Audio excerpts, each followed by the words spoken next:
What is going on, everyone? This is Miles Dompier, and welcome to the 103rd episode of Xbox Chaturdays. Today, I am stoked to be joined once again by my pal, Seasoned Gaming's very own Ainsley Bowden. Ains, how are you doing on this beautiful, blessed Saturday? Yeah, what's good, man? You said it. Saturday, we're talking games, Xbox. What the hell there's to complain about? You know what I mean?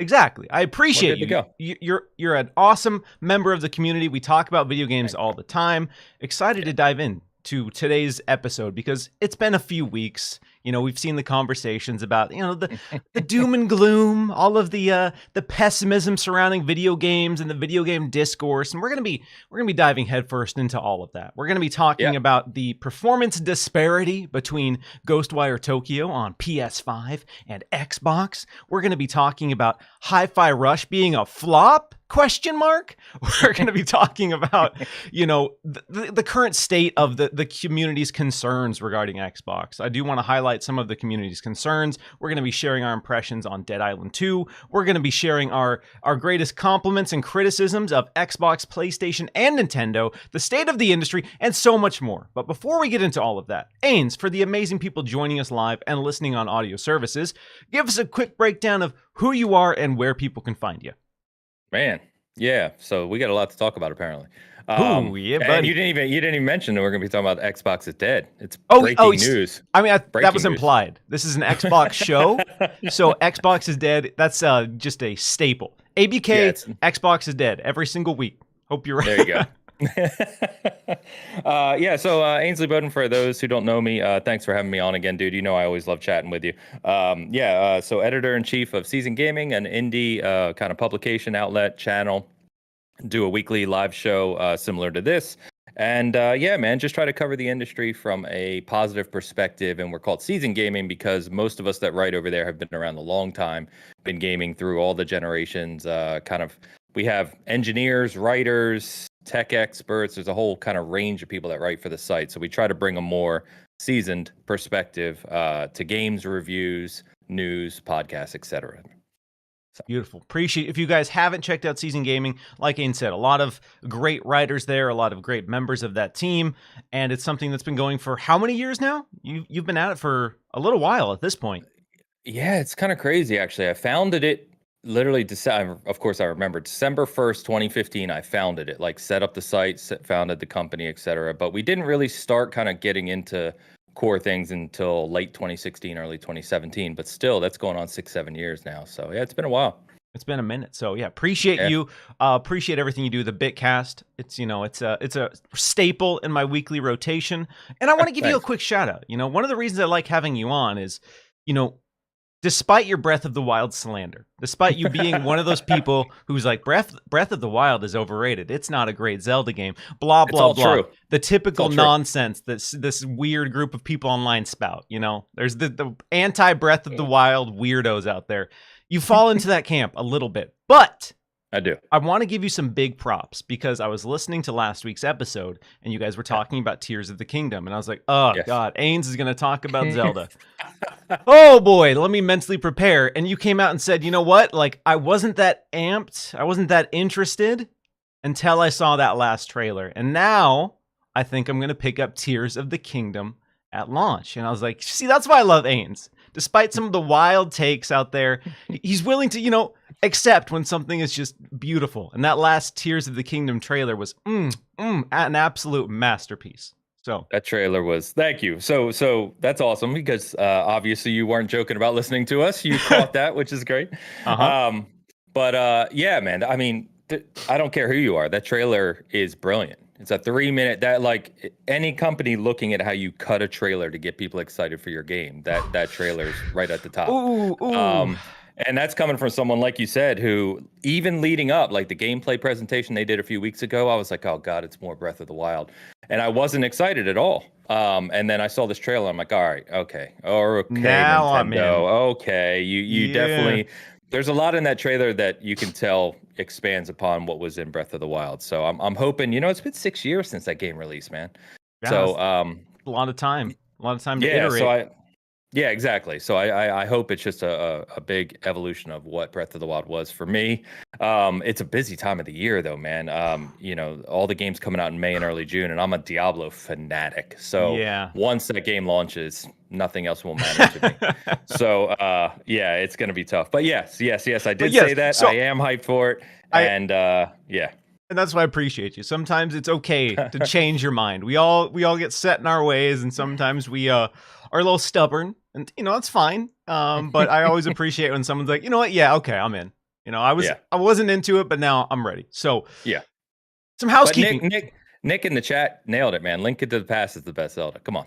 Oh, Nick nailed it. Jeff Grubb and I ranked all the Zeldas recently, and you know what was number one? It was the S'est of the S of all the Zeldas. A Link to the Past, baby. That's the blueprint. That's the blueprint for just open world games in general. So that game is no doubt perfection. Absolute slapper, absolute banger, as the kids say. Some housekeeping before we get into the show proper.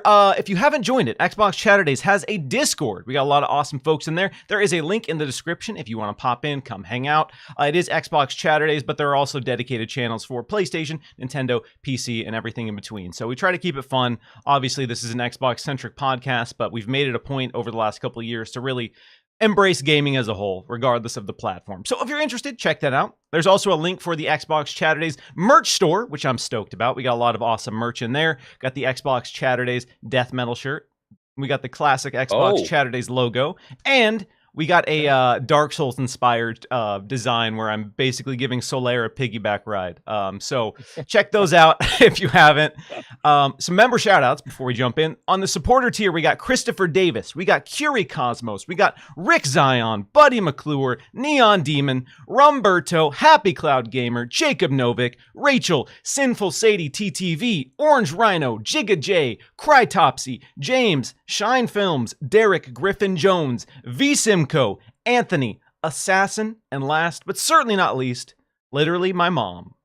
In the loyalist here, we have Tom Whiteside, John Grasula, Patrick, and Nick W. Shout out to Nick W. in the chat right now representing. And in the producer tier, we got Matt Valdez, Yodani Quazada, Hargeet Chani, and Mr. Joanna Dark. Yodani also not only as a producer, modding like a boss almost every week. So appreciate Yodani, appreciate all of you joining us live. If you are joining us live, hit that like button, share it out, and let's get into it. We joked at the start of the show about the doom, the gloom, the negativity that's permeating the industry right now, man. It's just a bummer to be on twitter.com these days. So I want to start, it's something I guess I did last week as well because of all of the negativity. And again, that's not really why a lot of us are here. A lot of us don't want to talk about all of the negative news surrounding the games industry. Sometimes we have to, and it's important to be fair and critical when we need to be. But I want to start the show by talking about the games that we're loving right now. Outside of Dead Island 2, because that will have a separate segment. So outside of that, what are the games that you've been loving lately? Yeah, man. So I think, funny enough, I think you'll get this right away, which is Resident Evil 4. Resident Evil 4. One of you're gonna. I know. I knew I was gonna hit you right away, but you're gonna turn that right back into sighing when I tell you that. Oh no. I never beat Resident Evil 4 previously. Oh, the OG. The OG. It was one of my biggest gaming gaps. I don't know why. I've always been gaming, and I adored 1, 2 on the PlayStation 1 era. I had GameCube at launch, and I got Resident Evil 4, and I don't know what happened, but I never got far in that game at all. So I was really anticipating this remake because for 15 plus years we've heard about how great Resident Evil 4 is. So I've been playing that, and I was burning through it right when it launched, and I'm loving it. But then I got distracted because I had to do 2 reviews. So sadly, I'm only just now getting back to it. Okay. So you still haven't finished Resident Evil 4, just ever? Ever. I'm on chapter 11 right now. So I've got 5 chapters left to go or so of the new one. Okay. So loving that to death. Everyone knows, I think that follows me. I play Halo nonstop, so I have several hundred hours in Halo Infinite. I play that multiple days per week, so that's a staple. The only other thing I've been playing, which a lot of people aren't really interested in, but I really enjoy them. I always have since a kid, is PGA Tour, which is a golf game. Yeah, I've seen you But online with the PGA Tour quite a bit lately. I'm like, oh, Ains is getting his golf in. All right. Yeah, I don't know why. It's just one of those types of games that I've always enjoyed ever since I was a kid. They're just relaxing. You can just sit there and chill, put on a podcast like this, play some golf. You know what I mean? They're good for that. So, but I reviewed Dead Island, which we're going to talk about, and then really Resident Evil 4 and Halo were taking up most of my time. Yeah, love to hear you loving Resident Evil 4. That's a game Yeah. where I've been a problem over the years. We talk about, why does Capcom re-release all of these games? Why is Skyrim re-released so many times?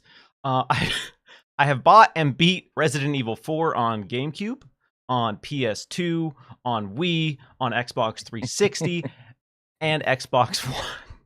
And then, yeah, no, I was there day one with the deluxe edition for the Resident Evil 4 remake. And I have to say, even as a huge fan of the original Resident Evil 4, I remember that game just rocking my world when I played it on GameCube. The El Gigante fight. The first time you're in there, you get into that arena, and then El Gigante comes out, and you see these little shacks off to the side, and you're like, I can just hide in the shack and shoot out the window. I can just cheese this boss, because fundamentally, video games were kind of basic in what they could do, and we all knew the ways you could cheat the system. So I was like, I'm just going to hide in the shack, shoot him through the window, and I'm fine. And I still distinctly remember the moment of surprise and shock when I was in the shack, and he just destroys it. Just straight smashes. I'm like, oh, what? They can do that in a video game? And that changed everything. And there were so many moments in that game that just changed everything for me. And that's the reason so many games tried to follow in its footsteps after. So it was a very transformative moment. The remake is incredible. It somehow elevates a lot of the story beats and moments and makes a cohesive experience out of a nonsense game. Because as much as I love the original, I replayed it last October. Okay. The story's terrible. The story is like absolute nonsense. There's so many moments in there that are amazing and fun, but are just don't make any sense at all. And in this, there are still moments that are absolutely ridiculous, but they found a way to kind of tie everything together a little more cohesively, which I was impressed by. I was genuinely impressed by the storytelling and the narrative. So I'm stoked. You'll definitely have to get back in touch with me once you beat it and let me know, what your final thoughts are. And then I would definitely recommend going back and trying the OG. It's not going to feel as great, but it still holds up for the most part. And it is, it's wild how different they are. Like it's one-to-one in a lot of ways, but there's so many key moments that just are completely different. And that's what I love the most about the remake, is that as a longtime fan, they still surprised me. They gave me new stuff, which was awesome. Yeah. Did you say go back and try the original? So are the ports to like 360 and stuff, are they the exact same as the GameCube, or did they change stuff along the way? So you can get the remastered version, and the game itself is the same. So the game itself isn't different in terms of how the progression. They did kind of revamp the controls a little bit so it feels better to play, though. So I would say right now the remastered version is probably the best way to play it. Some people would argue that the remastered visuals aren't as good. The typical, I'm set in my ways. I'm used to it looking like this, so it looks worse to me. I don't think it looks worse. I played the remastered version not that long ago, and I will take slightly brighter visuals over the OG controls any day of the week. Yeah, because it was tank controlled originally, right? Or kind of half tank. Yeah, so that was the one where they were kind of bridging that gap. So it was still like over the shoulder, fixed when you're aiming, but then they had the laser sight was the big kind of gameplay twist with that. Right, yeah. So I'm good. I'll get the remastered one for sure. Yeah. So games that I'm loving right now, I'm with you on Halo Infinite. I talked about this last week, and you and I have had plenty of conversations about Halo Infinite, and we are all tired of the doom and gloom saga of Halo, blah, blah, blah. Since Halo Infinite Season 3 has dropped, I've been diving in a couple times a week. Like I've been playing it as like a regular staple thing. Get on, play a few rounds, get some buddies in, play a few rounds, and it's just been nice to have it like back in the rotation. Because for a while it wasn't. It wasn't that I like hated Halo or anything. I just didn't have a huge desire to play. And now I'm really happy with the current state of the game and the new modes, the new maps. I love that there's actually like match-based XP now. There's a lot of like subtle changes that have really just made me incentivized to play Halo again. So that's been nice. Been loving that. I'm also playing something that's coming to Game Pass soon that I'm excited to talk about that I can't talk about yet. But Xbox Game Pass fans, there's going to be a cool upcoming game that I will be able to talk about soon, and I'm excited, and I've been loving that. So yeah, a lot of Halo, a lot of Diablo 2. Went back and did a playthrough of Diablo 2 to prepare for Diablo 4, baby. Did a Druid run to prepare myself for that Druid run in 4. So I'm with you. I'm ready for Diablo 4, baby. Let's go. Yeah. Funny enough, I reinstalled Resurrected as well and did the same thing, Druid. And I can't decide. What do you go in class? You going Druid or Barbarian? I'm going Druid. I'm going Druid, baby. I want to. Okay. I'm a big companion guy. So normally I go Necro. You know, as a goth preteen when Diablo 2 came out, I was all about the Necromancer. Yeah, skulls. But I always go Necromancer. So I'm like, you know what? I'm going to go Druid this time. I'm going to try to commit to Druid. I'm going to try to commit to Companion Druid as well. I'm going to see if I can make that work.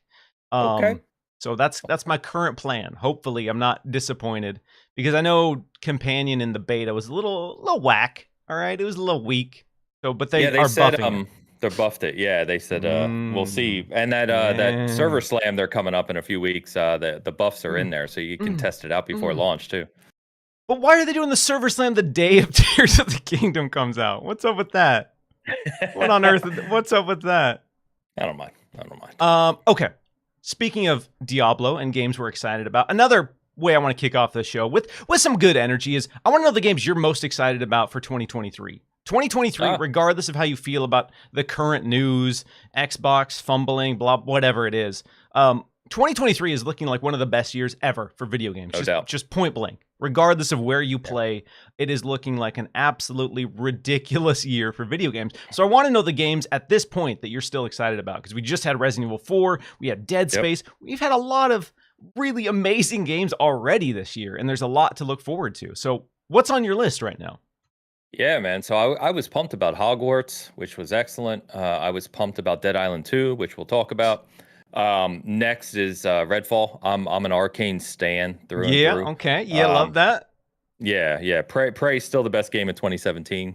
Go home, Breath of the Wild. I'm pumped about Redfall. I'm really excited about that, and I'm like a Borderlands. I'm a loot guy in general. So if they can kind of nail the looting aspect and that co-op aspect with kind of typical Arcane story level design, I'm pumped about that. Diablo is far and away my most anticipated game. Like there's nothing even in the ballpark.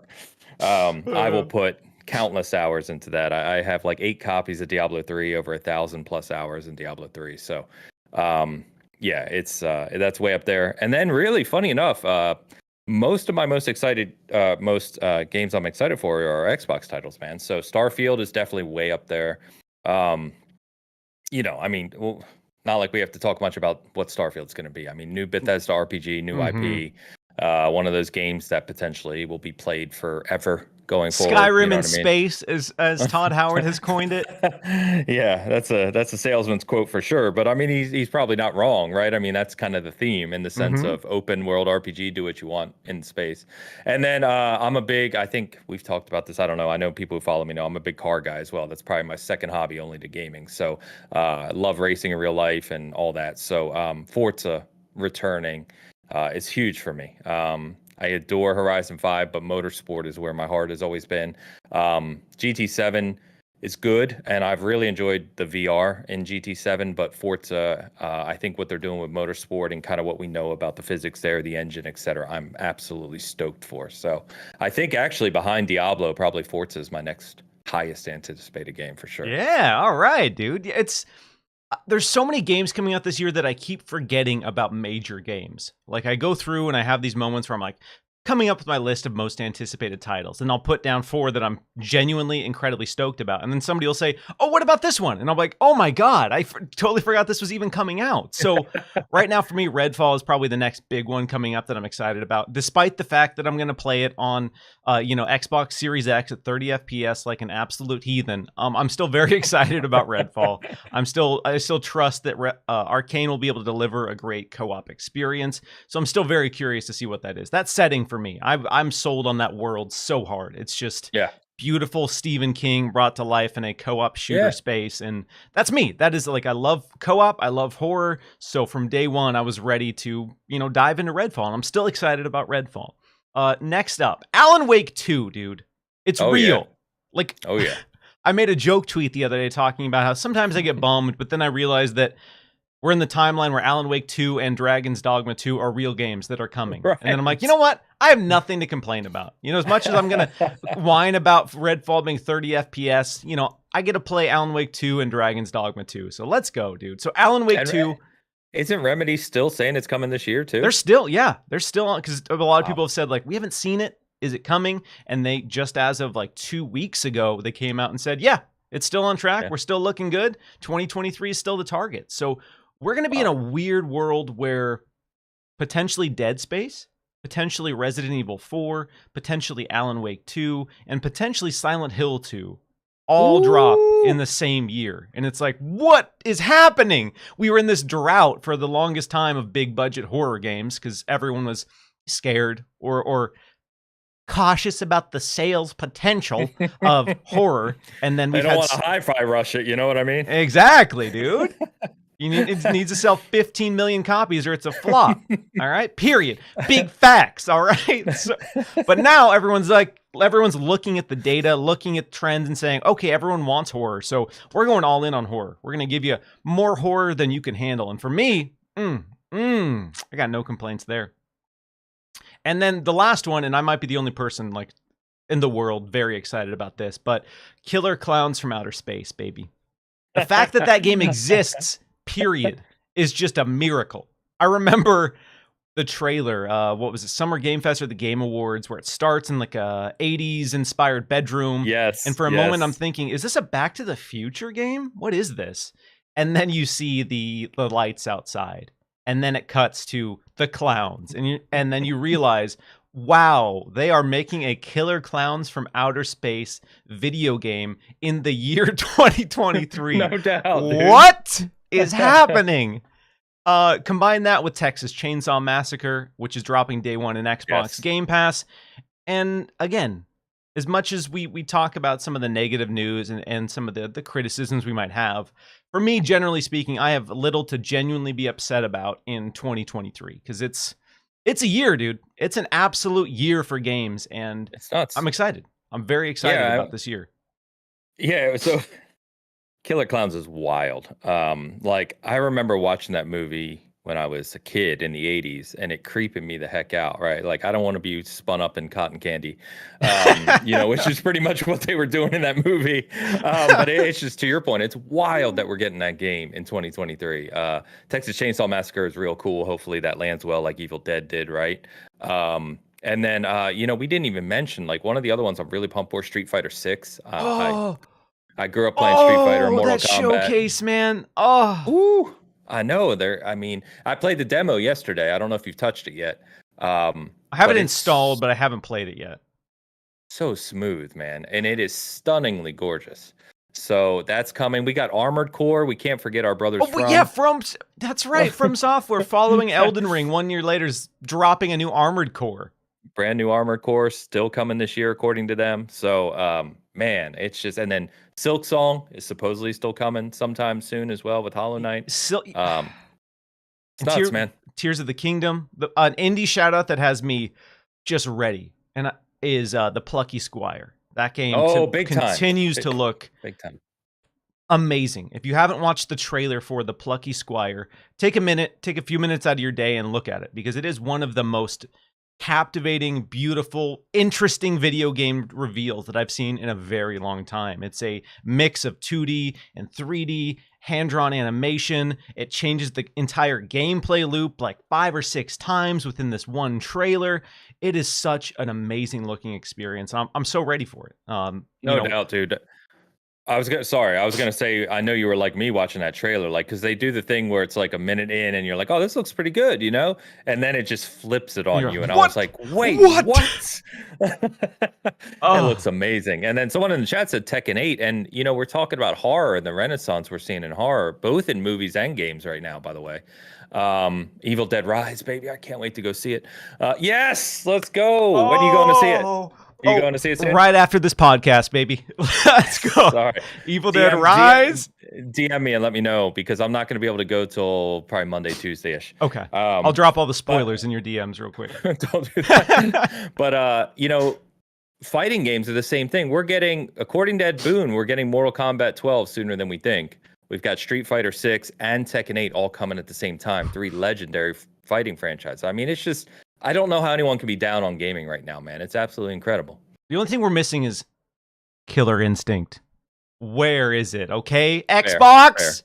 Fair. You wouldn't Xbox you wouldn't be dying if you had Phantom Dust and Killer Instinct. Banjo. Yeah, and Banjo. All right, you made those decisions. That's on you. You've dug your grave. Now climb in. Okay. Oh man. Okay. I'm gonna get a quick shout out to everyone who's joining us live. If you are here having a good time, hit that like button, share it out. If you're listening on podcast services, appreciate you as well. There's a lot of people who listen to the audio versions. So if you're digging the show, leave a review. Helps feed the machine, feed the algorithm, all that good stuff. But I appreciate all of you. Appreciate all the channel members dropping support. We got Nick W with a super chat with that burger badge, saying he's excited about Diablo 4, Final Fantasy 16, Starfield, Sea of Stars. Ooh, Sea of Stars looks amazing as well. Alan Wake 2 are what I'm excited for. Yeah, dude. Yeah. I mean, we didn't even mention Final Fantasy 16, Spider-Man 2. I mean, no matter where you're playing, it's wild this year.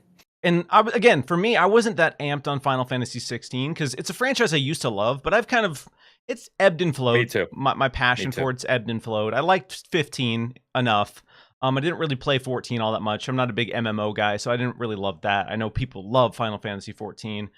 Yeah. But again, there was that back-to-back Tears of the Kingdom trailer and Final Fantasy 16 in the same day, and both just looked so damn good. The over-the-top combat in Final Fantasy 16 looks so flashy, so ridiculous. It is the most. It was one of the most anime nonsense gameplay showcases I've ever seen. Like when you are just a giant demon climbing another giant demon. I'm like, what is this, man? Oh, it looks so good. Yeah, it's wild. They went completely over the top. I'm like you. It's like I grew up. I mean, we all joke that I'm older, and I grew up with the 8 and 16-bit Final Fantasies, which are like my loves, right? But and it's changed so many times through the years. I wasn't a big 15 fan, but 16, I'm definitely going to try it. It looks. It definitely looks. That's where I'm at. I did try 15. Didn't play it all that much. I'm curious to see if 16 can get me back on board. Yeah. We also got to give a big shout out to Gold Shell WPR, who has become a channel member. Yo, love seeing those burgers in the chat. Appreciate all of you. Now that Twitter took away the blue check marks for folks, I'm just, if you see the burger, that's how you know it's an authentic burger train. Huh? Authentic Miles tweet. All right. All right, Ains, let's talk about Dead Island 2. So if you're watching the stream now, we have some footage of Dead Island 2 up. Reviews have come out this week, reviews came out earlier this week, and the game dropped yesterday. So the game is officially out. The saga, as many of us know, leading up to Dead Island 2 has been a weird one. The game was revealed, I believe, in 2014, might have been 2013 even. It was 14. Yeah, 2014. And we are in the year 2023, as you all know. So it's been a 9-year saga to get Dead Island 2 out the door. It's changed developers. It was pretty much the Duke Nukem Forever situation where there was this game, this concept, and it was just getting passed off and passed off. And when they announced that it was coming back, when we saw the new reveal trailer, I think many of us didn't have expectations of it being that great of a game. We saw how Duke Nukem Forever turned out. We didn't expect much. I think the average person didn't expect much. I love zombies. I love co-op. So I was still excited about it. I still wanted to play it. And some of the previews recently, like leading up to launch, looked too good. I remember seeing previews and seeing people really praise the game. And I was like, I don't know. I don't know that's, I don't want to set myself up and get excited. So I went into this game expecting it to be fine. I've been playing it. I'm about 20 hours in at this point. And I gotta say, Ains, they did it. They hit. This game hits. This game for me is exactly what I want it to be. It's a pretty straightforward, dumb zombie killing game, but it's got some amazing highlights. So before I talk about, what I'm most excited about the game, I want to hear how you felt. You did the review for Seasoned Gaming. So what were I your did. overall thoughts on Dead Island 2?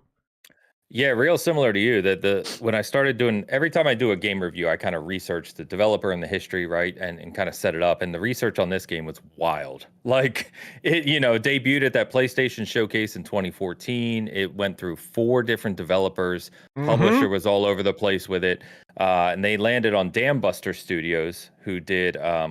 Oh my God, I'm Homefront gonna blank. Revolution, right? Home from Revolution. Thank you.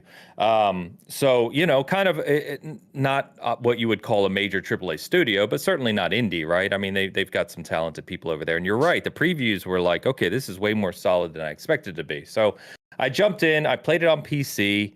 I just built a new PC, so I was fortunate. It's a gorgeous game. And it surprised me in a lot of positive ways. I have one major detractor, which I call out in my review, which we'll talk about. But I think to your point, the zombie killing and just the stupidity of taking down zombies and the humor and the antics in the game are awesome. The flesh system is literally the best Oh, kind of destruction. We'll talk more, I guess, about that we've seen in a game. Period. period. It's amazing.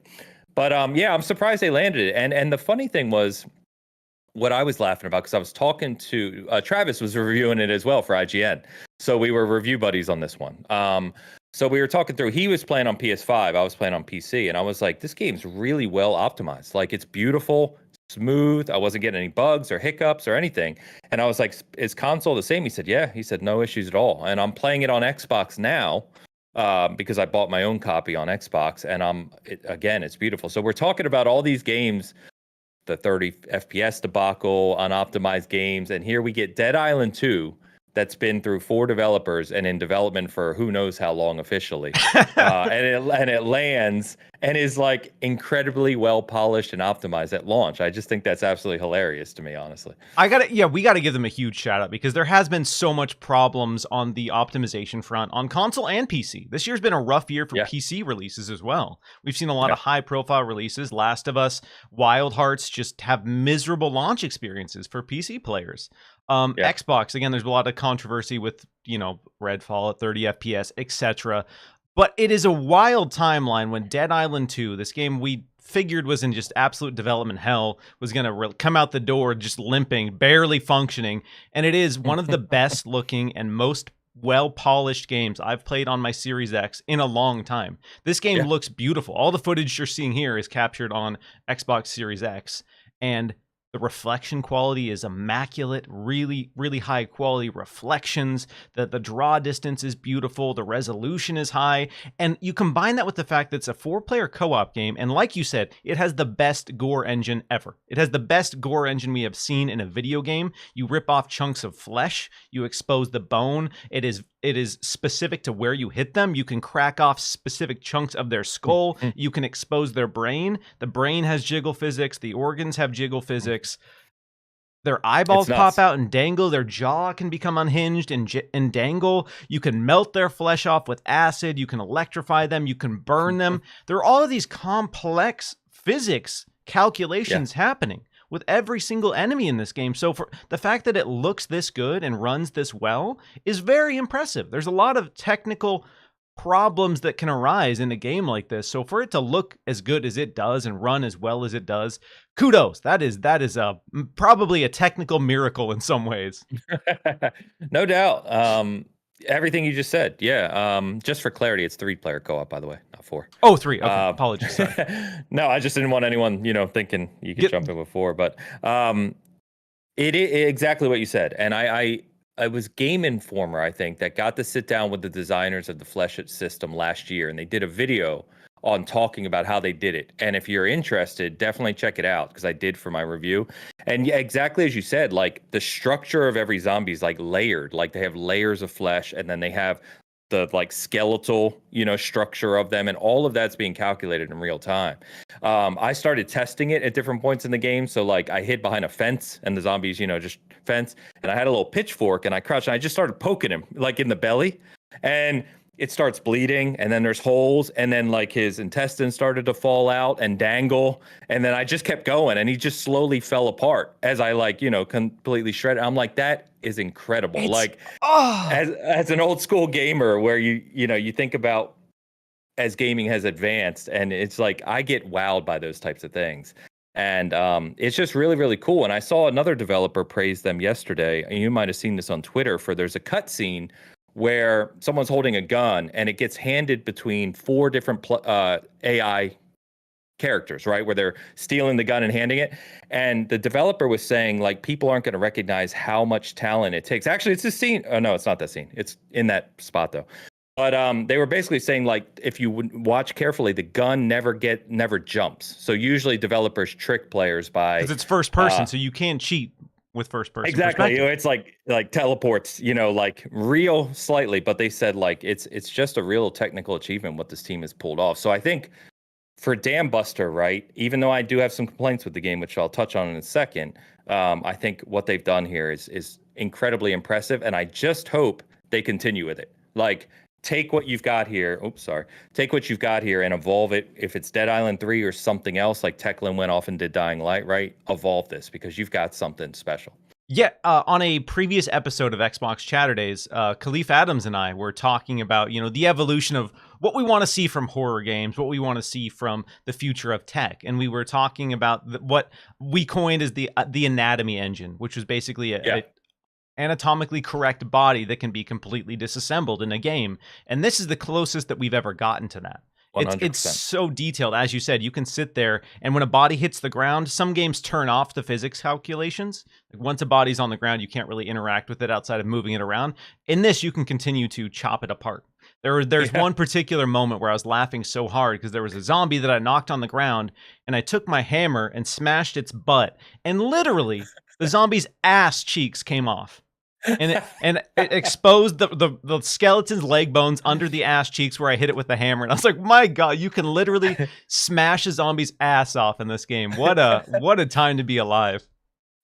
It's incredible. It really is. I think, like, if you haven't played it, it's hard to describe just how good it is, but we're doing our best here. But it's amazing. And like you said, what's really fun about this game is just the physics combinations you can do, because the world interacts in the same way, right? Like, you can throw gas tanks at people and then blow them up and everything will explode. And if that happens to hit another tank, that'll explode. And there's all these combination physics that you can experiment with in the world. Pretty much what you're seeing on the screen right here, some of it. And it's just impressive, man. I love that they took the time to do that, because that's, when you think about Dead Island, between the weapon combinations and just kind of destroying zombies in funny ways, that's really the heart of it, and they've nailed that in this game. Yeah, and what's funny to me is I talk about all the things I want to see from gore in video games. Like, I'm a sicko in some ways when it comes to pushing boundaries. Evil Dead 2013 I love because of how just visceral and disgusting and gnarly it is. Dead Rising, I'm sitting there absolutely mutilating bodies. But I'm such a weenie when it comes to injuries in real life.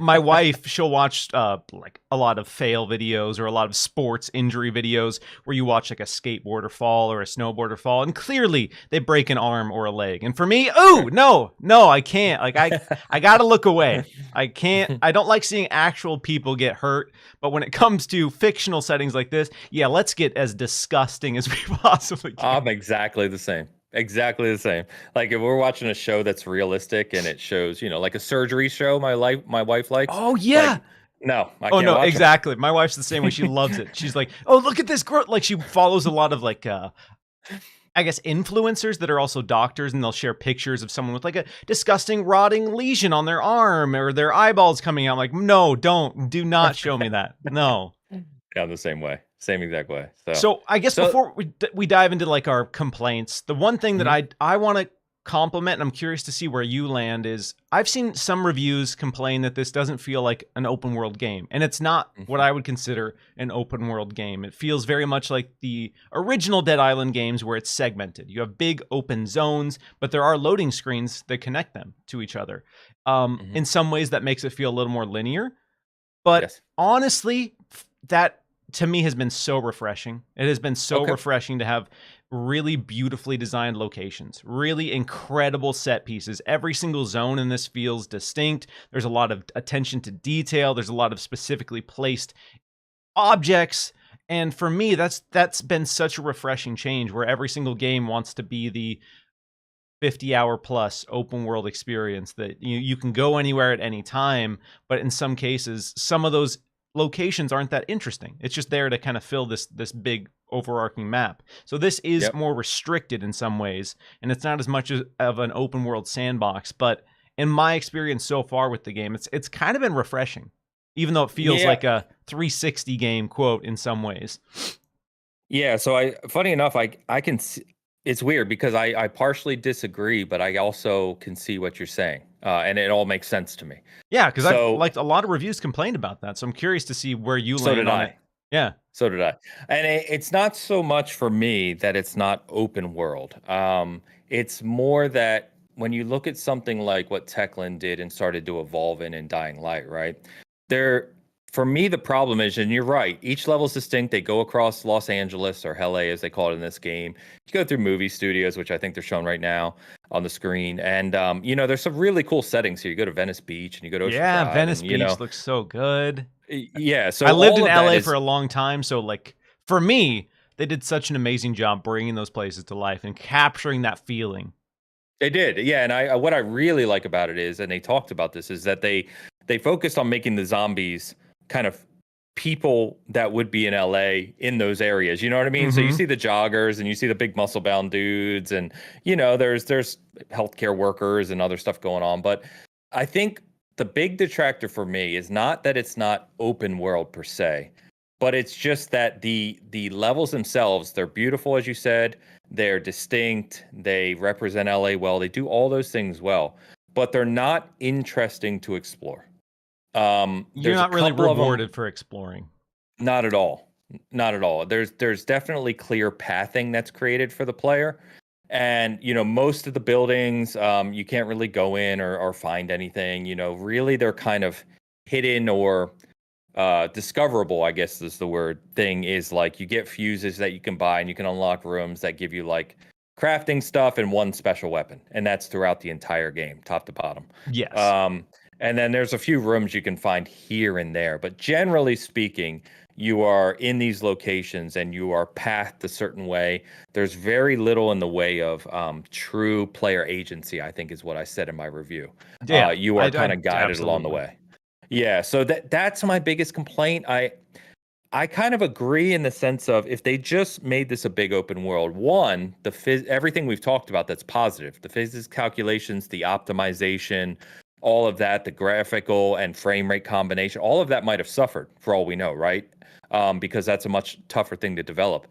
But the other thing is that what I've said is if you take this gameplay and the flesh engine and the hilarious antics and the physics and everything, but give me a world like Dying Light 2, I would have been in heaven. Yeah. Because my problem is Dying Light 2, which I was super hyped for as well. I love the world in that game and the parkour and jumping and going way high and low and going in the buildings. Like, all of that's awesome. The game bored me to tears.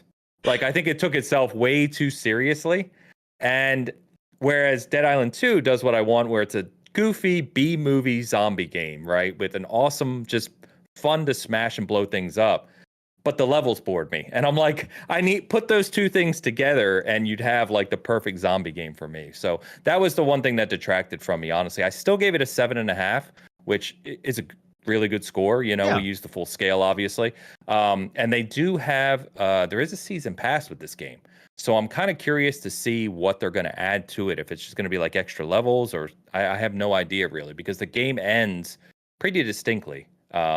It has a core story and ending, so we'll see. Yeah, from what I've gathered for the season pass, they're adding 2 chapters, which I don't know exactly how much content that will be, but it will be what I assume would be two new locations, but they've only just said 2 new chapters. So it could not even be new locations. It could just be some new missions. But I do agree with you that it is very linear in the way that these zones progress. You can explore some houses. There is a little bit of freedom with some of the bigger zones, but for the most part, it's obvious what path you're supposed to be going on, and it kind of forces you to go down that path. Another big complaint I had is that there's not a huge variety of mission structure. It's, hey, this thing is missing a circuit breaker.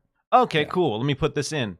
oh, this thing's also missing a circuit breaker. Oh, okay, cool. And you do that. And then you get to a point where it's kind of a horde mode. You need to activate an elevator. You need to activate some sort of alarm system, and you fight off zombies. So the mission structure, for the most part, is very repetitive. And so for some people, that's going to be a problem. I think, as you touched on, the gameplay shines to the point where, for me, that wasn't a huge deal because every moment that I'm killing zombies, I'm having fun. And so if the killing zombies wasn't that fun and the mission structure also was very repetitive, I probably wouldn't enjoy the game. But the fact that just the moment-to-moment gameplay is so fun, and the drop kick, I'm sorry, the drop kick never gets best old. move in the game. I've done 1,000 drop kicks at least, and every single time I smile. Every single time I do a drop kick, I smile. And I sit there and just spam kick them in the face while they're on the ground. And anytime I'm feeling bored about the mission structure, I just do a drop kick and boom, I'm back in, baby. Let's go. It is that and the ground pound. I just love. I use them to death. And you'll see like late in the game, like very late, like the last few missions, right? They really go all out horde mode on you. So you've got to kind of be prepared with all those moves. But yeah, no, I agree with you. The mission structure, those are the two things I called out, just the pathing and the mission structure, like, because it's kind of like fix this, okay, horde mode, fix this, horde mode. And it does that through the whole game. Yep. And it's kind of a shame. And you have to figure, I was kind of thinking about it more realistically, and you just kind of figure, like we said, with the world aspect, that's a whole different conversation that probably tied into optimization. With the quest structure, you start to talk about development time, resources, and everything else, and they probably just started to narrow that scope down. But again, I think generally speaking, to your point, it is just very fun to play, and I think that's evidenced by I finished my review on PC. The reviews went live on Tuesday. Yep. I think I stopped playing Monday, right, and got my last captures and stuff. And then I was excited by like Thursday. I was itching to play it again. Yeah, that's a good sign.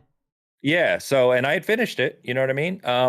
So I installed it on Xbox, and I was literally playing it this morning before we started talking. So, I mean, that's a good sign that it's just fun to play, and I think there's nothing wrong with that. Like, the game doesn't have to be a 9 or to be enjoyable. It's a lot of fun to play, even despite its shortcomings, and I definitely recommend it to people. Yeah, it's one of those things where I did some work for IGN for Dead Island 2, and there are times when I do that work, and it can be a grind in terms of what you need to produce, especially on the video side. You play sections a specific way to capture for specific reasons. So in my case, I had to play through the first several hours of the game with every single character, all 6 characters. And there's sometimes when by the time a game comes out officially, I'm done. I do not want to look at this game ever again. I'm so done with it. And Dead Island 2, I was ready to jump in with the squad. I had some buddies who wanted to play it, and I was like, let's go. I'm ready. I got some characters early on, every single character. Let's do it. So I'm playing through with a buddy right now and having just as much fun as I did. And so that's, again, for me, a huge testament to how good Dead Island 2 feels. So it's not a thinking man's game. It's not going to make you grow, I think, in a lot of ways, but if you just want some dumb fun, it delivers. It delivered for me, and I think it will deliver for people who just want a good old-fashioned co-op game. No doubt. Yeah, a lot of fun. And please, Dan Buster, use this flesh system in something else, or give it to other developers. Do something, because it's amazing. This is the kind of flesh engine I want to see in a Resident Evil game. I want to see a true survival horror game have this level of just gruesome physics. So Dam Busters, good work, keep it up, but do not let this fade into obscurity. Take what you got and run with it, because it is something special. It's something we've never seen in a video game before. So no doubt. I hope it sells well. Man. I do. I'm rooting for him. I want to give a quick shout out to everyone joining us live. If you are digging the show, hit that like button, share it out. I see amazing regulars in the chat. We got Assassin, we got Sappho, we got the White Wolf, we got Yodani, Shine Films. Appreciate all of you tuning in, hanging out. All right, Ains, now we're getting to the part of the show where we got to talk about some more serious stuff, some less fun stuff. I guess before we get into this segment today, I want to touch on the overall doom and gloom sentiment that's been shared online. And I think if all the regulars who listen to the show, all the people who follow me on social media know that's not my wheelhouse. That's not where I live. We've seen people go back and forth and accuse people of, just dooming Xbox for the sake of clout or clicks or whatever. I think all the regulars know that that's not who either of us are. If they've Right. watched the Bitcast, if they've listened to the show, that's not who we are. That's not what we're about. I've, cultivated a show over the course of years where that's not what I chase. It's easy. Like, I know in some ways it's easy to be inflammatory, to get people riled up, and that equals, engagement. That, whether it's good viewers or bad viewers, some people look at it and, hey, a viewer's a viewer. So that's not what this is about. So we are going to talk about some criticisms of Xbox. We're going to talk about some negative news for Xbox, but I hope everyone knows that we're not doing it just to get clicks or whatever the narrative we see online is.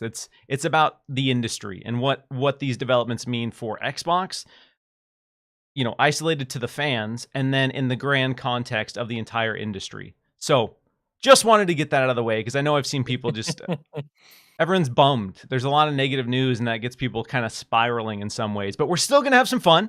We're going to have some good conversations, and we're going to have a good time. So strap in, and let's dive into it. Starting with Ghostwire Tokyo looks and plays worse on Xbox Series X. So there's been some developments this week. Digital Foundry has come out and done a comparison video of the recently released port for Ghostwire Tokyo on Xbox. And they have pointed out that the Xbox Series X version looks worse, it has lower quality reflections, and runs worse, and has some of the same issues that the launch version of Ghostwire Tokyo did on PS5. So a lot of people are looking at that and saying, yo, this port took a year to get to Xbox, and Xbox now has Tango as a first-party studio. Why does this game look worse? Why would they release a game that looks worse and runs worse and didn't fix any of the issues for the Xbox version of this game? So I want to have a couple conversations about this topic. First and foremost, Ains, where are you at with this fixation on these technical analyses? We have Digital Foundry, and they do excellent work. I'm not here to downplay what they do. They spend a lot of time. I've done projects like that. It's a lot of tedious, very tedious work. So they do a lot of great work. So I'm not trying to downplay what they do, but I want to get a feel for you. And if you're in the chat listening or and want to drop a comment, how do you feel about this fixation of these one-to-one comparisons for pretty much every single game that drops? Yeah. It's I don't know. We were kind of joking about this prior to the show. I honestly, I'm a little tired of it, if I'm honest. And like you said, Digital Foundry does extensive, detailed work, which is not easy to do. So credit to them in that regard. That said, I'm really kind of over the whole frame rate resolution comparison because it went from being informative to ridiculous, in my opinion, in the sense of, there's some points where it's like, you'll hear a general statement that gets taken away from the videos, like, and I'm not talking about Ghostwire specifically, but other games where it'll say this game runs worse on X platform. And it's like, well, what does runs worse mean? And then it comes down that it's like, well, it dips 3 frames more. Resident Evil 4 runs worse on PlayStation 5 than Xbox Series X. That was the last one we dealt with. So yeah, and it's exhausting in the sense of I would say a vast majority of the time, if you are not on Twitter and pay no attention to this, and you played the game on Series X and PS5 or whatever game kind of comparison you're making, you won't be able to tell the difference. You start to go down, they start to narrow down to things like, okay, the reflections here are not as high quality. And I'm like, are you kidding me? Like, what happened to just playing the game and enjoying the hell out of it and taking it in the grander scope of things? Like, if I'm playing Resident Evil 4 and I'm smiling into ear to ear because of how good that game is, and I'm narrowing in on a tree in the background whose leaves aren't as detailed as where I could be playing it, you've lost the plot. Like, you're really beyond the point of just enjoying games for what they are. If there is something drastic, right? Like if game came out and on Xbox it's 4K and on PS5 it's 720p or 1080p, or it's having crashes, or there's something drastic, okay, that's worth noting out and knowing as a consumer. But we've gotten so narrow with what we're talking about with tiner, like texture resolution quality differences, frame rate dips in the single digits, things like that. They're just meaningless to me. And I think all it does is create a negative discourse among a group of people. Like, you talked about the beginning. That's not us, but there's people that live for those things, and it just gets exhausting hearing about it in any form. So I'm in the place of they don't do much for me. I stopped watching them a while ago, personally. And I just play a game where I want to play. I own everything. I play on everything, and wherever I feel like playing it at that moment in time, if it's co-op or multiplayer, of course, where my friends are. But otherwise, I don't care. Just Yeah, leave it's one me of those. out of it. And we talked about this before the show, but much like Metacritic, it's interesting. Those comparisons are interesting on a surface level, and it is, anecdotally, you get some good information about how a game performs on one platform versus another. Digital Foundry does a good job of adding context for, what the causes might be, what's happening that could potentially cause a situation like this. And so there is some educational purposes there. And we live in this world where everyone wants the best, period. Everyone wants, that's why SEO is just so dominating, because everyone wants the best thing ever. You type in the best food near me, the best movie, the best everyone wants the best, time and time again. So anything less than the best for some people is a problem. And that complicates these situations, and that adds fuel to these situations, because you have a situation where Ghostwire Tokyo, which came out on PS5, and there were some performance and technical problems on PS5.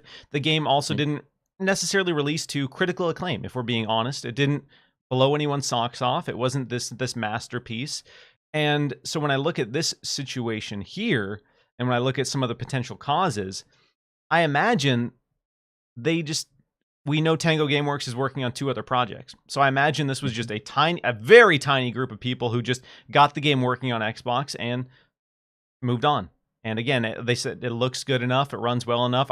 Before I looked at the Digital Foundry comparison, I was playing the game and I was like, this looks good. I can feel some of the frame dips, but I know that was a problem on PS5. And then when you see the actual comparisons of the quality of the frame rate dips 1-to-1, then you can say, hey, Xbox, what is the deal here in this particular case? Because ideally, you were trying to market your console as the more powerful console. You're trying to say that this console is more capable. And then you have a piece of evidence that people can use against you that you have created. You were the only reason that this game runs worse. You have no one else to blame. And I know Bethesda is a separate entity. And so a lot of Xbox console fans right now, I think, are increasingly frustrated because they look at that example in addition to the Redfall example, and they say, yo, are you doing enough to ensure that the console experience is great or as good as it can be? And we can look at Ghostwire Tokyo and we can say, no, you're clearly not, because it's not even reaching the PS5 level. And you didn't fix anything from the PS5 version. So is this what we can expect from first-party Xbox releases? And then it spirals and becomes this negative loop that's not necessarily always fair, but there are interesting things to point here to. So what do you think is the reason that Ghostwire Tokyo isn't, hitting at least on the same level on the Series X? Yeah, it's a broad conversation, right? And I talked pretty extensively as a group on Bigcast last week about this, but I've had some concerns. And as you preface this conversation, some people get weird when you start to criticize Xbox in the community. I mean, I play Xbox. I play every Xbox day. every single day. So I can't stress enough how much I love Xbox as a platform and the people that work there. And I know lots of them, right? They're genuinely fantastic people. Yeah. So know that as we get into this conversation. It's sad that we have to preface that with that every time, but it's again. Yeah. But I do have concerns, right? If you step back and look at the broader picture, what I said last week to a degree is that it feels, and we don't know because none of us know what goes on behind the scenes definitively, right? Yes. But to your point, if you're an Xbox Series X owner, which most of us I'm sure are here who are listening or watching this, and all the marketing leading up to Series X, and it's an incredible piece of engineering, the Series X, right? But it's clear for whatever reason to me that there feels like there's some overview management issues with releases from first party. And I'll point back to Halo Infinite. I stand for Halo Infinite every chance I get. I have defended Halo Infinite probably more than nearly anyone on the planet. And I still play it damn near every day. I adore it. But just think of the broader picture of what that was, right? Xbox Series X launches in 2020 with Halo Infinite on the box, right? It gets delayed all the way to 2021. Mm-hmm. Fantastic core multiplayer, in my opinion, fantastic campaign, but still lacking in several areas. They had to delay some features. We've had that conversation, right? We don't have to rehash. But my point in bringing that up is that how, from a leadership perspective, do you get to E3 2020 or kind of summer? I'll say summer because E3 was dead. Summer 2020. Leading up to Xbox Series X launch with Halo as your icon, right? And Phil Spencer in 2019 talking about it on stage at E3. How do you get there and not realistically understand the problems with that game and know that it's not going to be ready, right? That just can't happen. Yeah. It can't. And I think I bring that up to say there's a larger symptom at play here. And your point is extremely valid. Ghostwire Tokyo, it's not going to blow people away. I would assume the majority of people in Xbox are playing it on Game Pass rather than going out to a store and buying it. So it makes sense not to throw all your resources at a Ghostwire Tokyo port. But it's a first-party game, and it's releasing on Game Pass, which is your product that you're focused on for having people sub, right? You have to ensure that this releases in top state. And the same conversation to me is Redfall. How a game that they've been hyping since last year, let's not forget, Redfall was delayed a full year. Yeah, this game was summer last year. Correct. It's delayed a full year. And yet Series X, here we are launching with only 30 FPS. That doesn't mean it's not going to be a fantastic game. That's not what I'm saying. But it should be assumed that if you're a Series X consumer, you're going to get a 60 FPS of performance mode. Performance mode are standard now. Come on. Yeah. And I just, when you look at these examples that you brought up in Halo and other examples that have happened, and I don't know what it is. Xbox first party is 23 studios of over 10,000 employees at this point. I forget the total number, but I mean, it's several thousand employees. And you've got tons of development talent, some of the best developers in the world. I just don't know where the prioritization is internally to ensure that these things are releasing as they should be releasing from a standardized perspective. So I'll stop because I've been talking for a few minutes, but I definitely feel there needs to be a conversation, and there's a valid conversation to be had around the management and around release of these first-party titles. There has to be some changes made to ensure higher standard. Yeah, it's one of those things where I look at the realities of the situation, and there's all of these boring logistics that are factored in when they decide how much resources go into a port. And again, a lot of people, I think, undermine what actually goes into a port, how long a port takes. A AAA port takes minimum, we're looking at 6 months. For a AAA game, I've done the research, I've talked to the developers, we're talking a minimum of 6 months of a lot of work. And that's if you have a good, capable team ready to do it. And in this case, maybe they had a smaller team, they had a smaller budget to get it done, and they just said, we know how it's going to hit in Game Pass, we know how it's going to sell roughly, here's what we're estimating, so we're only going to put in X effort. From a business perspective, okay, whatever, I understand that decision. But from an optics perspective, when it comes from Xbox, who is, if we're being honest, in third place, they're trying to increase their market share. They're trying to get on the level of PlayStation and Nintendo in a lot of ways in terms of game quality. For them to basically allow what is a first-party game to ship with lower performance on their console, it's just, like you said, what was the decision there? What was the optics? Sure, some people don't care. Sure, some people are going to play it on Game Pass and move on. But there's a lot of people who are very engaged in the conversations online and very aware. And as I said, we're all a lot more people in this day and age are taking the time to look up reviews, look up information. Like I talked about with everyone fixating on the best.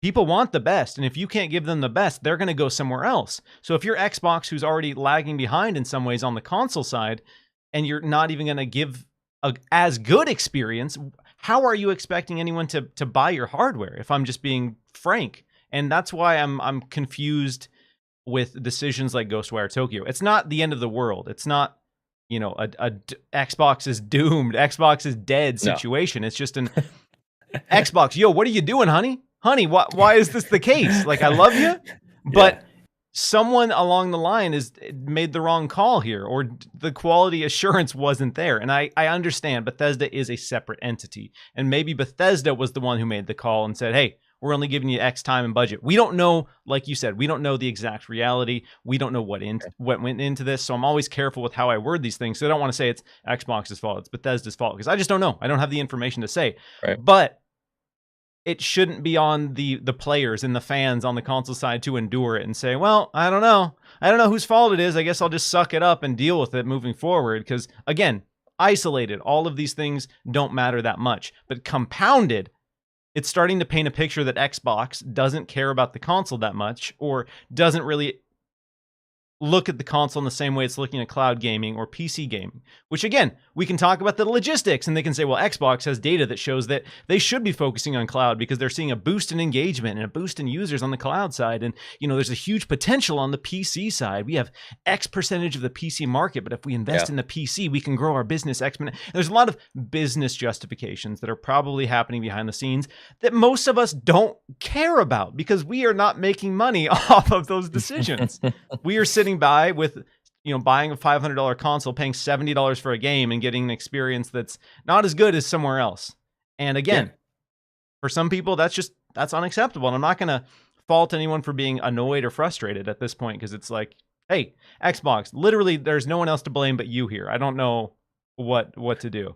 That's it. We're consumers at the end of the day. And we may be consumers that are invested, or we are consumers invested in a platform. We may be consumers that kind of cheer on a platform because we have a fondness for it, like Xbox, right?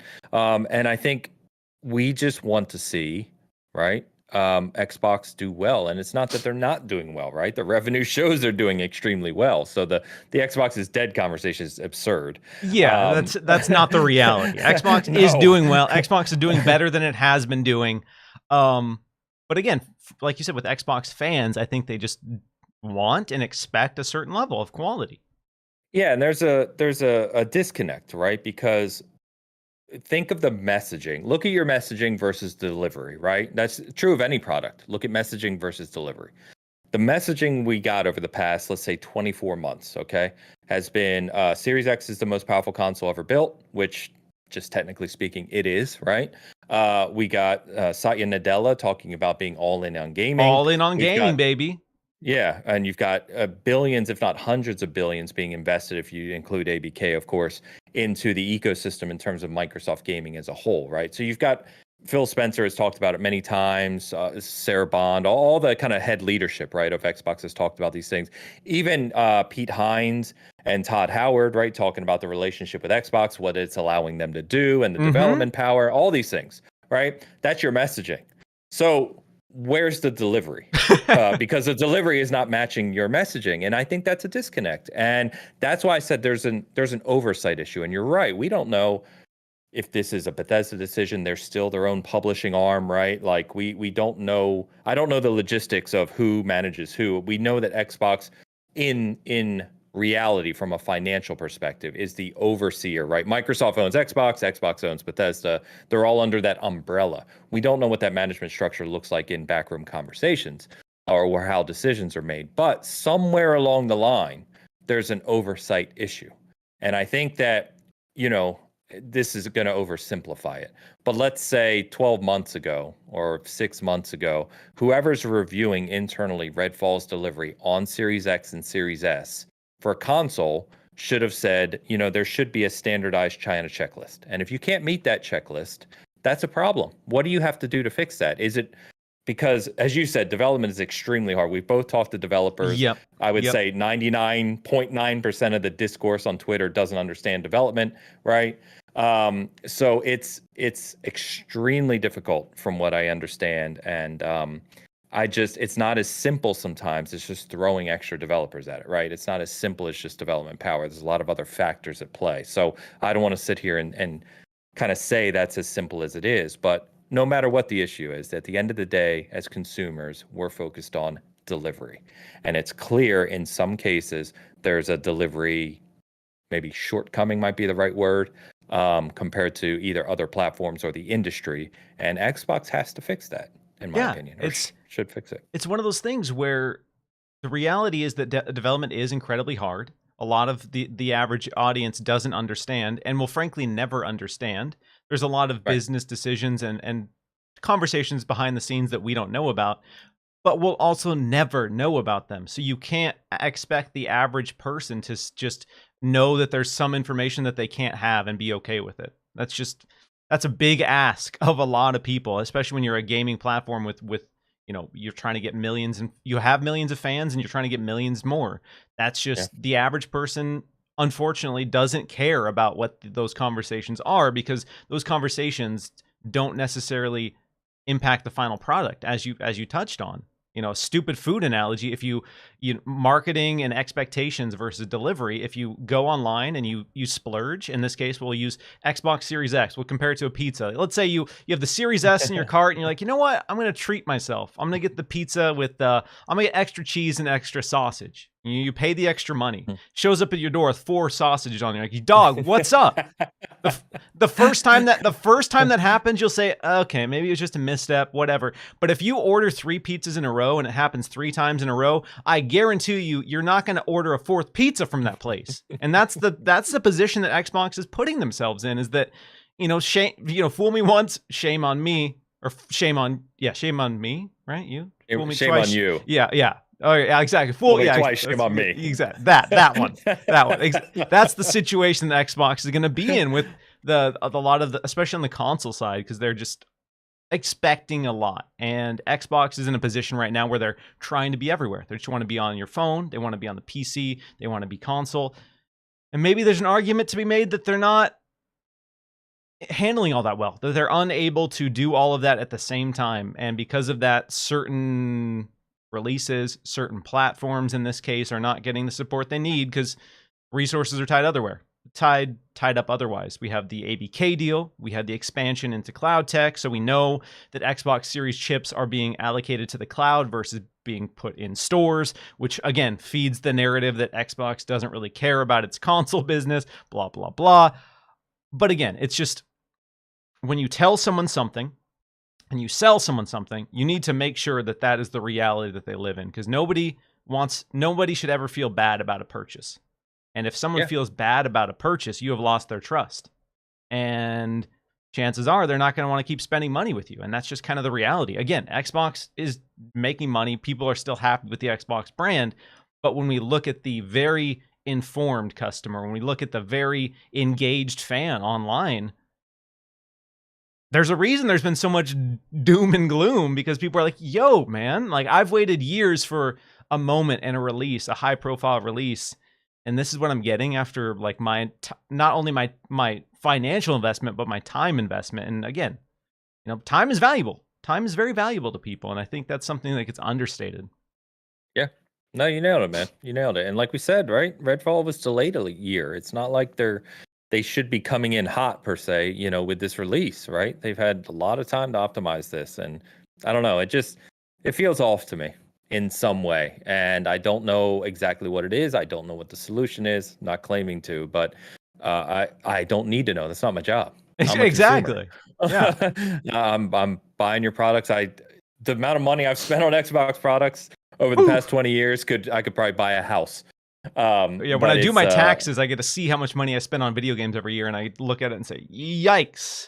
Wow, that's a lot of zeros here."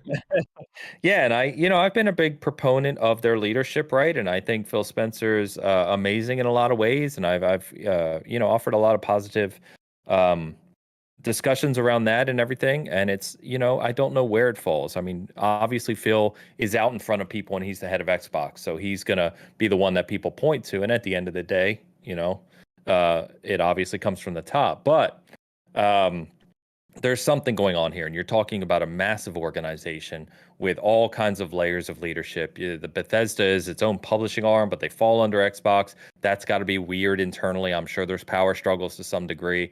And not to take us into another not to shift gears or anything, but I think that's some of what I look at with the ABK acquisition, right? When that's done, you've got a similar dynamic with Bethesda, but on an even larger scale.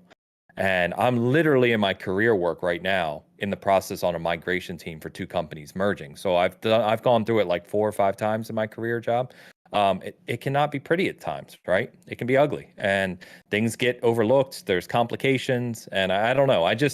I'm rambling a bit, but I feel like there's something more at play here that's causing this, and I'm going to be very curious to see how Starfield launches. Yeah, that's gonna again like.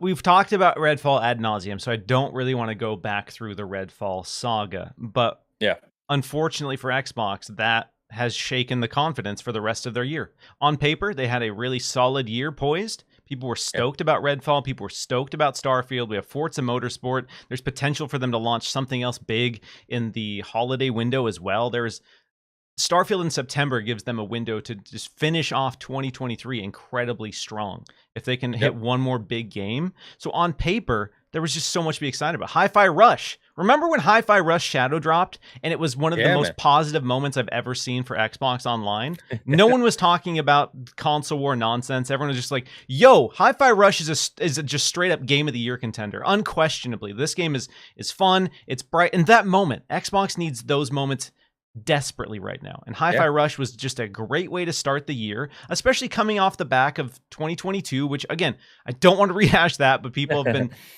were less than happy with Xbox's output in 2022 in a lot of ways. So Hi-Fi Rush was like, yeah, hell yeah, 2023, it's looking good. And then that brief moment of momentum just tanks when you say, Redfall, we're going to tell you very sneakily and very quietly and only to people who are engaged on social media that, by the way, it's only 30 FPS on console at launch. We'll give you that 60 FPS mode later. Don't worry. Like that kind of message to me is scummy's harsh, but it's not, it's intentional. It's intentionally, you're not giving the full information to your audience, because there was a point at one point in time there was 60 FPS badge on the Xbox store. So if you were just the average person looking at the Xbox store, you saw Redfall, you saw it was 60 FPS, and then maybe you pre-order it. You're like, cool, I'm excited about this, and then you don't even know because you're not on Twitter. The reality is a lot of people who play video games aren't on Twitter. You go to boot up Redfall and you're like, wait a second, what the hell's going on here? And that's because you didn't see the random 8-word tweet that they dropped like 2 weeks before launch, and it doesn't paint a lot of confidence for Xbox first party. No, it doesn't. Again, again, we prefaced this a bunch of times. I'll preface it again. I'm still excited about the future of Xbox. I'm still excited about the future of Xbox Game Studios, but Xbox isn't doing itself any favors when they're when they're right about to enter the end zone and they just drop the ball. They didn't get tackled. They just straight up dropped the football. And you're like, that's like, bro, he's like sprinting down, and then all of a sudden like something, he trips over his own legs, and the ball like, goes flying. What? How? This was supposed to be just an easy touchdown moment. Everyone cheers. Woo, Redfall. And now there's just this weird conversation surrounding Redfall. And it sucks. It sucks for that team. It sucks for the game. Sucks for fans. And again, I think Redfall will still be a great game. I still have faith in Arcane to deliver a great experience. But yeah, it's been weird. It's been 2023 has been off for Xbox in a way that feels strange. It started with all the layoffs. We've all been fixating on the ABK stuff. There's just been a lot of negative energy for the engaged fans. Again, not the average person. And again, I posted some stuff on Twitter that we're going to talk about where there are a lot of people who are just playing Xbox, playing stuff on Game Pass, and having a good time. And that's for Xbox, that's a win. And from those metrics, those are wins for Xbox. And Xbox still has wins to point to. And there are still a lot of things worth celebrating. Of course. But yeah, it's been weird. It's been the vibes have been off this year, I gotta say. Yeah, I'm hoping more than anything. Like, I hope I can come back on here a year from now and Redfall launches. It's a fantastic game, which we all hope, right? Let's say they get the 60 FPS performance mode out a week or two post-launch. That's a very different conversation than 6 months post-launch. You know what I mean? Like when the performance mode improvements launch, it's going to be important. And it needs to be very soon after launch. But I'm hoping I can come back next year, and Redfall will be a fantastic game. Starfield will have launched beautifully. Forza will have launched beautifully. We get another major release, like you said, late year, and we look back and say, man, early 2023 was kind of a bummer, but man, they crushed it the rest of the year. That's what I'm hoping. Exactly. We get to do. Yeah, like they fumbled, they tripped a few times, but in the end, they got back up and they got the touchdown. Is what Yeah. Football, brother. That's what a lot of Xbox fans are hoping for 2023, and there's still a lot to point to where 2023 could still be one of the best years ever for Xbox. On paper, It was that unquestionably. When we went from 2022 into this year, I was looking at it and saying, "Damn, 2023 is looking really, really good." So there is still hope that it is, and this is just a brief moment of disappointment for fans. Nick W with the super chat says, "I understand development. I made a small game on Unity before. It was hard work, and I went to school for IT." Yeah, so it's people kind of understate what goes into making a game sometimes. Development in general is nightmarish at times. We also, we were talking about kind of future. So 2 months from now, less than 2 months from now, we've got the showcase, right? So we get an hour and a half showcase. We get the Starfield showcase for 30 minutes, 2 hours of Xbox goodness. I think their major showcases have been on point the past few years. I've really enjoyed them. I agree. Let me throw a question back at you, and I'm sure you've talked about this, of course, but your thoughts on the whole "these are releasing in the next 12 months" statement. Okay. I've been on record saying I liked that approach. When Xbox went into that show, it was 2022. Things looked bad for Xbox games. They came off 2021, which was strong. Which was very strong. It ended with Forza Horizon 5 and Halo Infinite. They got the Publisher of the Year award. Like, things were good. And then you looked at the slate for 2022, and Xbox fans were saying, okay, well, what about this year? You had one good year. What about this year? And so Xbox went into their June showcase with nothing. Crossfire X was their start of the year, and you're like, uh-oh. And so they're coming off Crossfire X, going to the show with nothing. And so that's why they had to, or they felt they had to say, all right, these are all coming in the next 12 months. As we know, a lot of those aren't and won't hit that 12-month window. And then that's led some people to speculate that maybe that's why Redfall is coming the way it is, because they need one. They need one of those games to hit that 12-month window. I don't know that that's the reality. That is, some conspiracy stuff that I've heard. If that is the case, I will say that's incredibly disappointing, because it's a new IP. It's a new IP coming out 2 weeks before Tears of the Kingdom. My God. And so my problem with Redfall and 30 FPS and this whole 12-month promise, blah, blah, blah, is that let's say it does come a couple weeks after. And this is best case scenario. I don't think that's the reality. I think it's going to be months. I don't think so either. I think it's going to be months and months. But let's say it comes out right around Diablo, and you're like, why? No, and it doesn't matter at that point. It doesn't matter at that point. Another big horror RPG is there. And you're in Tears of the Kingdom, as we've seen with other games, like Zelda's going to dominate the conversations. It's going to absolutely dominate. Whether you're a Nintendo fan or not, that's not setting up a new IP in the best way. So even if it was launching at 60 FPS, it was going to be an uphill battle, I think, for Redfall to really find a major audience because of how busy things are, how busy things are going to be. So I don't know. Yeah, the 12-month thing is people are mad. How do you feel about it?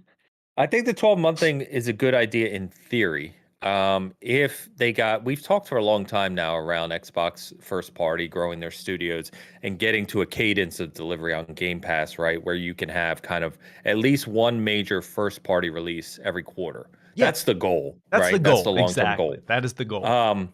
Obviously that hasn't happened. But I think if they can get to that cadence, right? We know they've been staffing up a bunch of their studios from In Exile to Playground to Compulsion.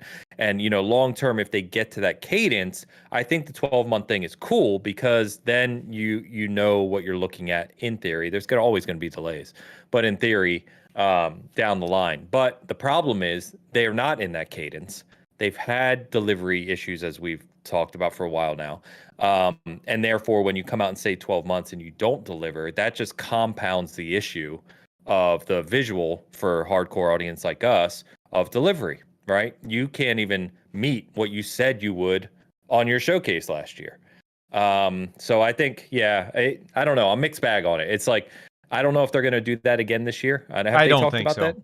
Okay. I guarantee they won't do it again because of the way that people have responded and basically put every single game on that graphic under a microscope and said, "Oh, this one didn't hit. This one didn't hit. This one didn't hit. This one out of all of these hit. Or two. Minecraft Legends, I think. Minecraft Minecraft Legends Legends. and Redfall will be the two. And at this point, I don't think Redfall is getting delayed. I know some people were saying that maybe they announced the weird 30 delayed. FPS thing on a Wednesday so they could gauge the reaction and then delay it on a Friday. But at this point, it's coming, baby. It's coming It's out coming. the door. Didn't they show? Am I losing my mind? Am I going back too far? What about that game Contraband? Oh yeah, we haven't seen Contraband gameplay. No, That wasn't part of the 12-month one. It wasn't. Okay. That was All the right. year prior. Okay. Yeah. So, yeah, I don't know, man. I'm excited about the showcase. I'm excited about everything to do, really. Like I said, but I just nailing the point home. I just think that there is something with an issue with oversight and QA to deliver these games as they should, quote, should be delivered. And I hope more than anything that Xbox gets a handle on it and that we, like I said, we'll come back beginning of next year saying, wow, 2023 was an absolute banger for Xbox. What exactly? What a year, dude. Yeah, that's what I'm hoping for. But and again, like we are talking about first party. This is an Xbox centric show. So again, that's kind of the fixation. Again, I've been playing my Xbox consistently. I've been playing Dead Island 2 on my Xbox. I've been playing Resident Evil 4. There's been no shortage of games that I've been absolutely loving and have been playing on Xbox. But when we look at the one-to-one comparisons, which we've kind of already touched on, Xbox and Xbox fans want to see more big first-party games. They want, some people really, truly, and this isn't like FUD or bad faith arguments, some people just really want a justification for their $500 console when it comes to like a big exclusive. That's what some people want from the console space. That's why people attach exclusives to PlayStation and Nintendo and pay the money, is because they want the exclusives. They want to, for some people that doesn't really matter as much. Like for me, I have all the platforms, and if somebody isn't delivering, I'll just go somewhere else. But some people want to spend the money, have the big exclusive, have the big premium experience. And I don't think that's wrong or a problem. And that's why for some people, Xbox is getting increased heat, because they're not. Yeah. Nailed it, man. You ready for some more dooming? Yeah, boy. Yeah, let's go. Xbox is dead, son. And you know why? Because Hi-Fi Rush was a flop. Hi-Fi Rush was a big stinky turd. I know I just said a bunch of stuff good and positive about it, but no, actually, it was a bad game. Xbox is mad at Tango. Xbox is disappointed in Tango Gameworks. So this next story I want to talk about that's why they're staffing it up, right? Exactly. They're investing more people in because they looked at Hi-Fi Rush and said, wow, we need to throw bodies at you because you cannot get it done. What on earth? Okay. In all seriousness, there's a story that's popped up this week that's kind of, in my opinion, highlighted the problem with our current news cycle. Like what happened this week exemplifies what is just fundamentally wrong with the way that news cycles exist. So basically, the story goes that on the latest episode of Game Mess Decides, Mike Minotti and Jeff Grubb were talking about PlayStation 5 sales, how the PlayStation 5 is doing exceptionally well, and comparing that to Xbox's performance, how Xbox is viewed. And Jeff was dropping some information about what he had heard internally about how management feels about the situation, how management feels about releases like Hi-Fi Rush.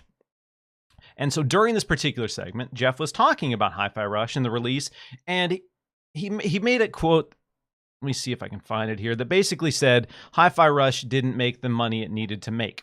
This was like an isolated one-off sentence in a broader conversation about, the fact that with Game Pass, there's this desire to have money coming in, and you balance an experimental game like Hi-Fi Rush with a juggernaut like Halo Infinite.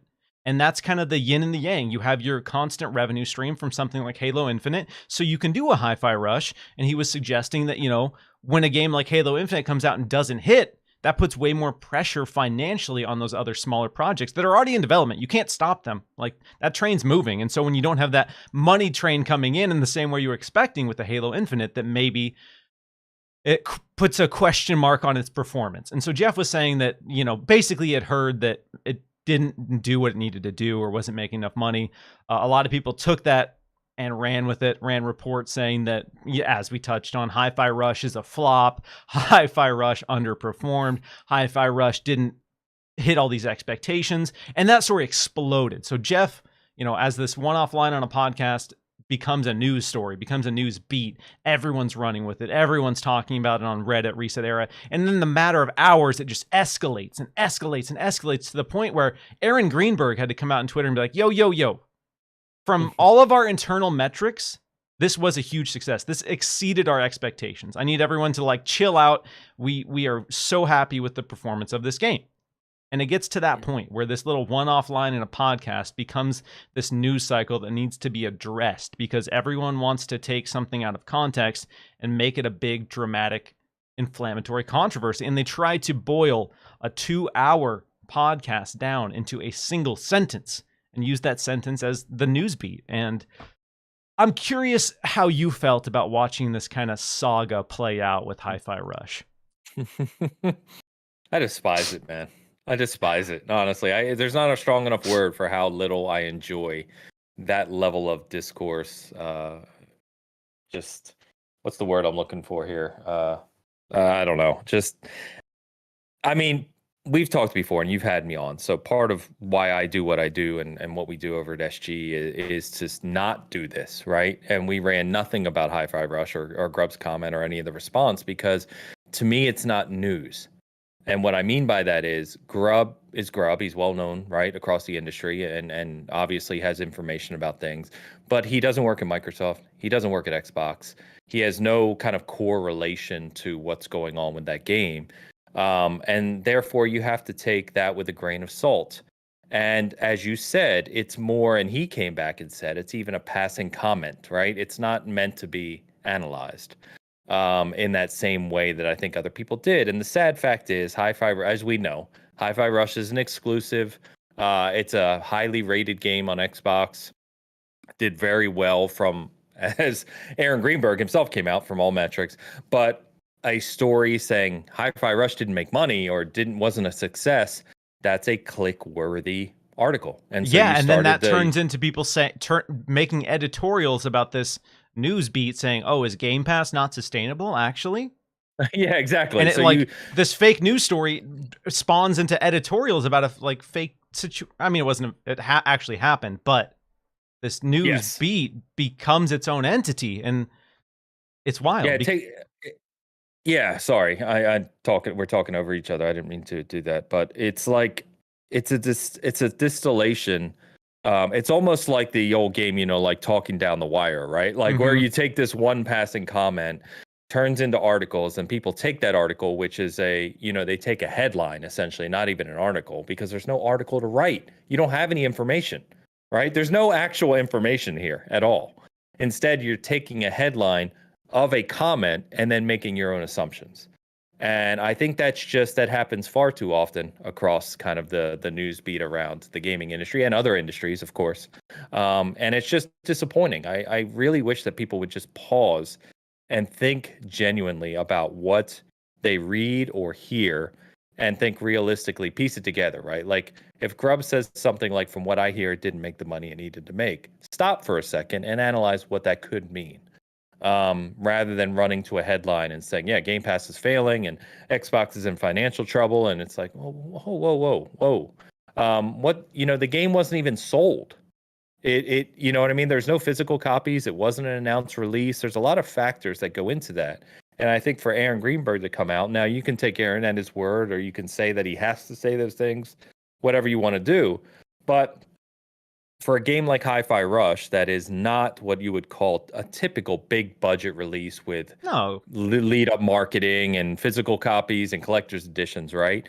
They're looking at engagement figures. How many people downloaded this, played it, enjoyed it. And according to him, it did well. We should take that. That's it. That's the end of the story. There's nothing else to be said here because nothing else is factual. It's all speculation. And I think when you start making what you or someone perceives as a factual comment based on speculation or passing comments. It's just a dangerous place to be in across anything. And I think we need to be more careful in general. And I preach this all the time around the discourse around these things, because it's exhausting, honestly. And it really drives me crazy that people aren't more analytical about it. It is. It's because Jeff's a friend of the show, and Jeff's a friend in real life. Like we've gotten beers together, we've gone to hockey games. Like I've talked to Jeff about this at length, about being in a position where, because he's in this space, in this insider quote space, that when it comes to speculating, that people ignore the speculation part, and that when Jeff says something, people run with it because either they want it to be true, or because he's talked about things in the past that have been true, that they instantly add weight to it. So even though in this case it's a passing comment, and he maybe could have worded it better, sure. In a live podcast situation, all of us could probably word things better sometimes, and that's kind of the risk. But again, in his position, and I've been in this position too, where in a video I say something, and then there's context on either side. There's context where I say, I don't know that this is true. This could, we don't have information to confirm this, whatever. But what I say in the middle is clipped out. The context on either side is eliminated, and then that is a story. That is a news story, and it's made me like really have to calculate how I say things on Twitter, on podcasts. And again, like it sucks because we just want to come out and have the conversations and have fun. But then you have someone like Jeff who's just getting absolutely clowned on for entire days because someone turned what he said on a podcast into a news story when it probably didn't need to be a news story.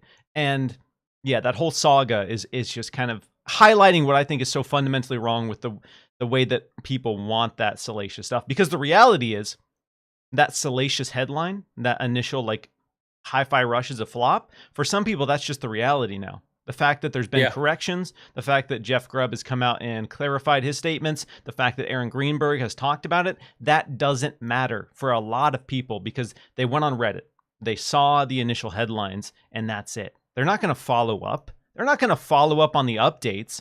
And that's what's so annoying about the news cycle now is like you're first, and it doesn't matter if you're right because you can update it later. But by that point, it doesn't even matter anymore at all. So I don't know. It's true. It's frustrating, and it's a compounding issue because what happens then, right, is the sites that do run with those things and get the clicks from them, right? They're the sites, generally speaking, right? We're generalizing here a bit, but that they grow faster. Like I'm not going to name names, but they'll get the attention, right, and then that brings them more attention. And we've seen a lot of bad actors in that space. But the sad thing is, then they're going to be the sites that then continue to do that because you're basically telling them this is what you want to read by clicking on it. So they're going to continue to do that, and it's just a compounding issue, right? It's a domino effect, which means it then spreads more into the social space, and it's like I just every time it annoys me, and I always leave a situation like this with my fingers crossed. Man, I hope people are more educated now that this won't happen again. Of course it's going to happen again. Like, I don't know why I keep fooling myself that this is going to correct itself or course correct over time. It's not going to. And so, every time it happens, I DM Jeff and I laugh at him and say, tee have fun, bud. Good luck with that. But it does suck. It does suck. Like this is what you get for talking. Sorry, that's on you, boy. That's what you get for having a podcast, all right? Super chat from Assassin here, who says, I dream of a day where Microsoft could have a successful showcase to rival PlayStation's E3 2016 showcase with games, and more games. Oh yes, the fabled E3 of dreams. And I think that's what Xbox fans want. And when we look at the upcoming slate of everything that's on the horizon, whether it's announced or unannounced, we know there is a potential for that show to exist. That magical show where everything's there. Everwild's there. Fable's there. The Banjo's there. The Killer Instinct's there. And everyone's just losing their mind and saying, oh my God, Xbox, they've hit their stride. They're doing it, baby. After all these years and all this time, they're doing it. And the thing that I think frustrates Xbox fans is that Xbox has demonstrated that they can put out great games. They have a great platform. But Xbox has not demonstrated that year after year they can have great games.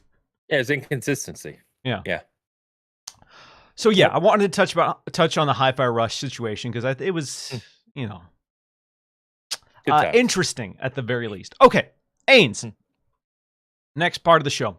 I've seen some people in the Okay. chat saying, all right, well, how come people aren't criticizing other platforms as much as they criticize Xbox? And for one, this is an Xbox-centric show, so I kind of need to focus on the Xbox part of the bubble. But I do like to talk about how everything, relates to the entire industry. So we're going to do some stuff. I went on Twitter over the course of the last 2 weeks, and I've been trying to get gauges on how people feel about Xbox, PlayStation, and Nintendo, the things that they like and the things that they don't like. So, Ains, I'll pose this question to you. I'll pose this question to people watching. What's your biggest compliment for each platform? Xbox, PlayStation, and Nintendo. Your biggest compliment, one compliment for each of them in terms of the thing that you like the most about that platform. Okay, I didn't actually think about this ahead of time, so I'm definitely on the spot here. Do you want me to dive in? I got mine listed, so I can cover for you if you need to think. No, I'll go off the cuff. I mean, we can do this. Yeah, right? We go talk off the about it all cuff, the time. baby. Let's do it. Xbox, I like the community and technology focus. They've been very big about Xbox community, online play, bringing people together, and giving you the technology to do that. They paved the way with broadband. They paved the way with Xbox Live. They paved the way with party systems and online multiplayer. And I love that they support that in all the ways that like a tech head like myself would, right? So they've always had kind of like, they support Dolby Atmos for the home theater geek like I am, right? They have the Elite controller and they have accessories and they're really focused on delivering the console experience for a tech head that brings friends together. I still to this day play the vast majority, in fact, almost all multiplayer on Xbox. For that reason. It's convenient, it's easy, works well, and they've always been good at that. I love that. PlayStation. I think PlayStation is very good and has been since the late PS3 gen of curating and understanding what their audience wants. There was a lot of groundwork done at the end of the PS3 generation after pretty much they got punched in the mouth by Xbox with the 360. That Sean Layden and his team layered in to build a strong first party and understanding what needed to be built long term, which is what the success of the PS4 generation led to and is continuing into the PS5 generation. So I do criticize them at times for the whole, okay, these games are a little too similar. You're going a little Ubisofty on me. But they generally know what their audience likes. They generally deliver a quality product. We won't talk about Last of Us on PC. And I think, generally speaking, they know that. And you have to take into context with PlayStation, their global presence is massive, right? Like, it's easy in the US to talk about Xbox and PlayStation, but there are areas globally where PlayStation is just it, and they're good at curating that for a global audience. Nintendo... Nintendo is Nintendo, man. They you know what I honestly like most about Nintendo is they don't give an F. Dude, they just don't care. No, they don't care what Xbox and PlayStation are doing at all. They don't give a damn. I have a laundry list of complaints about Nintendo. As someone who's older, grew up with what I would call the glory days of Nintendo, even though they're doing better now than they've ever done. They just don't care. They know what their audience is. Again, similar to PlayStation in a way, they have a different global audience, a very different audience than someone like Xbox, right? And they know what the audience likes, and they deliver to it. They just do. Whether you like the games or not, and I generally don't. I haven't turned on my Switch since last year. I don't know when the last time I turned my Switch on was. But that's okay because their games don't speak to me the same way they speak to, other people, and that's fine. But they deliver for that audience, and Tears of the Kingdom looks like it's going to do exactly what the audience of Breath of the Wild and those millions of fans want, and that's fantastic. So I think that's good. Yeah. That's what I would say. Mine, I guess, mine are a little more buzzwordy, but I will quantify each one. So for me, what I love most about Xbox is that they've focused on innovation. Innovation's been a huge part of the Xbox brand. It's been one of the most exciting things about watching Xbox from the introduction of services like Xbox Live to even the original Xbox hardware itself. Everything about Yep. what they've done has been so forward. Xbox Game Pass, they've innovated with games like Sea of Thieves, they've innovated multiplayer with games like Halo Infinite.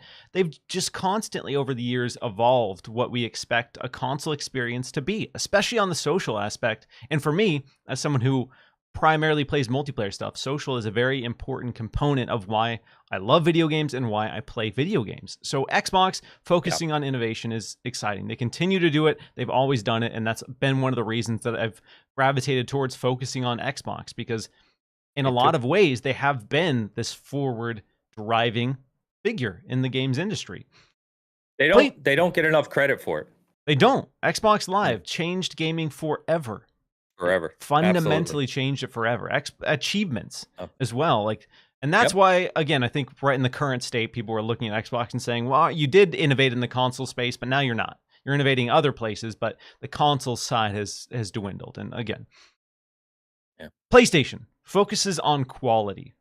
PlayStation, like you said, after, they started early on they wanted to work with Nintendo. They branched out of their own thing. They did a lot of cool experimentation with PS1, PS2. They got some of the greatest games of all time on both of those consoles as exclusives, which was a huge draw to the platform. But as we look at the current state, they want to be the HBO of the video games industry, and they want to put this stamp and this seal on every first party title that they put out and says, yo, this is going to be one of the best experiences that will exist in the game space. And for some people, a lot of people, it is that. Games like Last of Us, people point to and say, that is one of my favorite games of all time. I love The Last of Us. And there are so many marquee PlayStation franchises where people associate that. God of War 2018, God of War Ragnarok, people point to and say, those are some of my favorite games of all time. They've done such a great job curating and producing and publishing games that people love, just absolutely adore. And again, as much as innovation is exciting, I think for a lot of us, the most exciting thing about the games industry are the games themselves and the memories that we've had playing them, and those moments where we play a game that just changes what we expect a video game to be. And PlayStation does that in a lot of ways. So much like you, like a lot of PlayStation genre first parties aren't necessarily what I want, because again, I'm a social guy, I'm a multiplayer guy, so a lot of their stuff doesn't speak to me exactly, but I look at it and I look at the fans and I look at the energy surrounding the PlayStation brand and I say, I get it. I get why people are so excited. I get why people are so passionate. Sure, some of them have become obnoxious console war fanboy trolls online, but you go to an event in person, you go to an actual event in person with people who are PlayStation fans, and it's not really that. It's not about the console war noise. It's about me playing God of War for the first time and it just changing my life. Like, those are the experiences like a lot of PlayStation fans point to, and that's a big part of their brand appeal. So Nintendo focuses on fun. Like you said, Nintendo does not care what anyone else is doing. They don't care what the resolution of the game is. They kind of care about frame rate sometimes. It's not 60, but they at least want to make sure it's consistent. But that being said, Nintendo's games, more than anything, they focus on fun. And Nintendo always, time and time again, introduces new ideas that fundamentally change what we expect a certain genre to be. Even stuff like Zelda, a storied franchise that's been around for a while. Breath of the Wild, it was transformative for the open world genre. Whether you like it or not, games like Grounded and even Elden Ring, you can point to how Breath of the Wild directly impacted the design decisions. And Elden Ring, let me tell you, that's one of my favorite games of all damn time. Yeah. So they find a way. Super Mario Odyssey, like Mario's been around forever. There's been 3D Mario for just decades. And then they come out with Super Mario Odyssey, and it's the greatest 3D platformer ever made. They've somehow found a way to innovate and transform a stale genre. 3D platformers, where there's a reason nobody really makes them anymore, because it seemed like the well had been tapped. There weren't really any good ideas.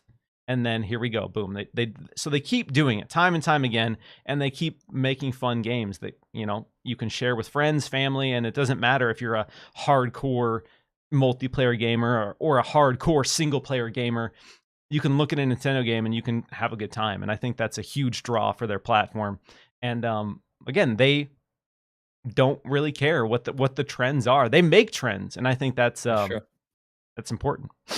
Yeah, no, you nailed it, man. Okay, now we gotta talk about the biggest criticisms of each of those. Now we gotta flip it and say, you know what? This is why Xbox is bad. This is why PlayStation's bad. This is why Nintendo's bad. Xbox, I think we've covered. My biggest criticism of Xbox is consistent delivery. That's it. Yep. They're my favorite place to play. I've said that many times over. I'm on board with the tech. I'm on board with the multiplayer focus. I'm on board with the community. I love that they're the only leadership of the big three that truly engages with fans. I do say. like that. Yeah, I do really appreciate that. I love that. I love all those things about Xbox. And as much as some people like to point out Halo, Gears, Forza as some type of negative, those are like three of my favorite IPs. So, yeah, I mean, I adore all three of them. I'm a big Gears guy, so. Yeah, I mean, I adore them. So, but good God, man, we've already covered the consistency. You got to fix it. You just have to. PlayStation, this is going to sound kind of funny, but arrogance is my biggest annoyance with PlayStation. We are the best experience. Yeah, we are the best. We're PlayStation, and therefore you're going to come to us. We don't have to come to you. And it's always been that way for the most part. Yeah. It was like that in the PS2 era. They tried that with the PS3. Like I said, they got punched in the mouth, which they needed to do. But it feels like they've slipped back to that mode. And what that translates to me as a consumer is that they're not as in some ways they are. Like I'm one of those few that appreciates PSVR 2. I have it. I really like it. I appreciate, I love the Vita. The Vita was amazing. Oh, RIP. Yeah, so they experiment in some areas, but there's other areas where they just leave me baffled. Like it's 2.5 years after the PlayStation 5 is launched, and I can't play on my home theater with 3D sound. It's not supported. It only supports through headsets or TVs, which is just bizarre. Like that kind of stuff shouldn't happen, right? There's those weird instances I can point to where they're behind on the tech front in some areas. So I would say that's kind of two things, really. So I would say some of the tech stuff on PlayStation, but really they don't engage with their consumers in the same way that I see out of Xbox. And I wish, as a fan of all gaming, that I had the opportunities to engage with PlayStation reps or people or communities like Xbox supports. PlayStation just doesn't do that. Yeah, they're very Sony focused and Sony's legacy. So they're very strictly business on that front. Yeah, they don't have a consumer facing person. They don't want it. Yeah, no, they're because you'll come to us. We don't need to do that. You know what I mean? And that drives me nuts. Nintendo, I could take 3 hours on. They drive me crazy in countless ways. Just hit me with your biggest one. Yeah, the biggest one. The biggest one is just tech. I'm a tech head. I love home theaters. I always own the newest and the greatest. And I'm not even saying they have to meet me there. But for God's sakes, give me the basics, right? The fact that I can't just go on my Switch and just easily enter a party chat with someone to play a game. Oof. Or, I'm still looking at Switch hardware, which is from 2011, basically 2012 hardware. And it's 2023. I can't even run you got Tears of the Kingdom coming out, which we all know it's going to be a fantastic game, and I think they skirt around that because, as we said, they don't care. That's not their focus. But for me, as a tech head, if they offered a $500, $600, whatever it is, a Super Switch, I would buy it on day one because that's just what I want to experience. And the fact that they don't even focus on the core tech things with their environment nowadays, that wasn't always the case. People forget that when Genesis was ruling the 16-bit world, Super Nintendo came out and said, hey, Genesis can't do X, Y, and Z, right? Yeah. They had Mode 7, and our hardware is better in this regard. Baby? Damn. Yeah. They had, and Nintendo 64, they kind of dabbled in the same thing, and they've just gotten away from that. And for me, personally, that annoys me. Yeah, so. That definitely ties into like the focus on fun, which has made the hardware take a back seat for sure. Yeah, Again, like I don't need much. I just want 60 FPS. That's 60 FPS Breath of the Wild, man. What an experience that would be. For me, my biggest criticisms, again, we've touched on Xbox. The next segment we're going to touch on is also going to be a bunch of criticisms of Xbox. Yeah, let's go doom and gloom train. Xbox's biggest complaint, and I'll just keep it simple. I won't really even elaborate too much on it because we don't need to. They overpromise and underdeliver. Like they just do time and time and time and time and time again. Like I don't need to dredge up the past because everyone does. They don't. They tell you something's going to happen. It doesn't happen, or it takes forever to happen, and people are just tired of it. So Xbox, that's their biggest complaint. People complain about PlayStation and Nintendo being quiet and not communicating enough. But then there's nothing to point to. You don't have someone like Phil Spencer coming out on stage and talking about Xbox VR or whatever the case might be. And it just leads to all these question marks. Like, why did you say that? Like, if that wasn't going to be a surefire 100% thing, why on earth would you come out and say that? So that's a problem for Xbox. PlayStation, as you touched on, there are, like, when I look at Xbox, I like the social component. My biggest complaint, and maybe this is a small one to some people, but for me, this is an absolute just head-scratching phenomenon. Their party chat audio quality sucks so It does. It bad. sucks. It's terrible. sucks. I talk to people who say, I can't tell a difference. I'm like, what? Like, Yeah, it's bad. my friends and I, we will go from like Xbox and we'll jump over to PlayStation 5, or we'll go from Discord and we'll jump on PlayStation 5, and it is jarring. Like it sounds like they're coming through a tin can, and the bit rate is just absolutely unbelievably terrible. And I don't understand why in this day and age the PlayStation 5 has that. I'm hoping with the Discord integration that it is actually an enjoyable experience. But man, like there are moments where we literally use our dual Bluetooth headsets from Xbox and we sync to Discord on PC, and we use PC audio chat and then just listen to the audio on the game from Bluetooth on PlayStation 5 because it's that bad. Again, for some people that's a small one, but for me, it's gross. It's so bad. It kind of ties into what I said I like about Xbox being tech focused, because a lot of people don't pay attention to the little things, but the little things matter to me. And like when Xbox Series X and S came out, they talked about how they had improved the bandwidth and the audio codecs around the party chat system, around delay input for their controllers, to connecting. Those little things to me, who's like a competitive multiplayer gamer, especially, at Halo and other games, those things matter a lot to me. So it drives me crazy. It's funny you said that, because last time I joined a PS5 party, I was like, oh my God, like, what are we doing over here? Oh, it's rough. And again, I'm, for some people it doesn't really matter. But again, for me, who's a very social gamer, that is, it's a problem. It's a real problem. Nintendo, they are very forward thinking in so many ways, but they are so far behind when it comes to online infrastructure. You touched on the party chat thing. You don't even have a baked-in party chat. We had to use some weird third-party app to get voice chat, and it's only supported in certain games. It's not even like a de facto friends list party chat app. I got to join the Splatoon voice channel in-game via my phone to talk? What on earth is that? And there's limited just online support in general. Nintendo has such potential for their multiplayer when it comes to the IPs that they have and expanding into the multiplayer space online. But it just seems like you said, they don't care what PlayStation and Nintendo or PlayStation and Xbox are doing. And I think that's to a detriment when we look at the online space, because more and more people want to be online. They want to play games online. And most companies are facilitating that. Nintendo's like, nah, this game's local multiplayer only. And if that doesn't work for you, sorry. It is what it is. And so that drives me nuts that their online features are less than Xbox 360, and it's been so long. So I think in general, I don't know why when we got into this generation, now the Switch is its own thing, but even with the Series X and PS5, you think about streaming and you think about YouTube, everything we're doing right here today, like all the capturing, like the social space around gaming is massive. And they're just they don't seem to be driving towards that on the console side. And it's kind of a shame. Like, especially Xbox getting rid of Mixer and then just removing all of that and not having a solution. That was another huge, like, what are you doing? What are you doing? Yeah, you can't link to YouTube, which I think is baffling. No, it's crazy. You can only stream on Twitch, and it's not, the integration's worse than the Xbox One original Twitch integration. So it is.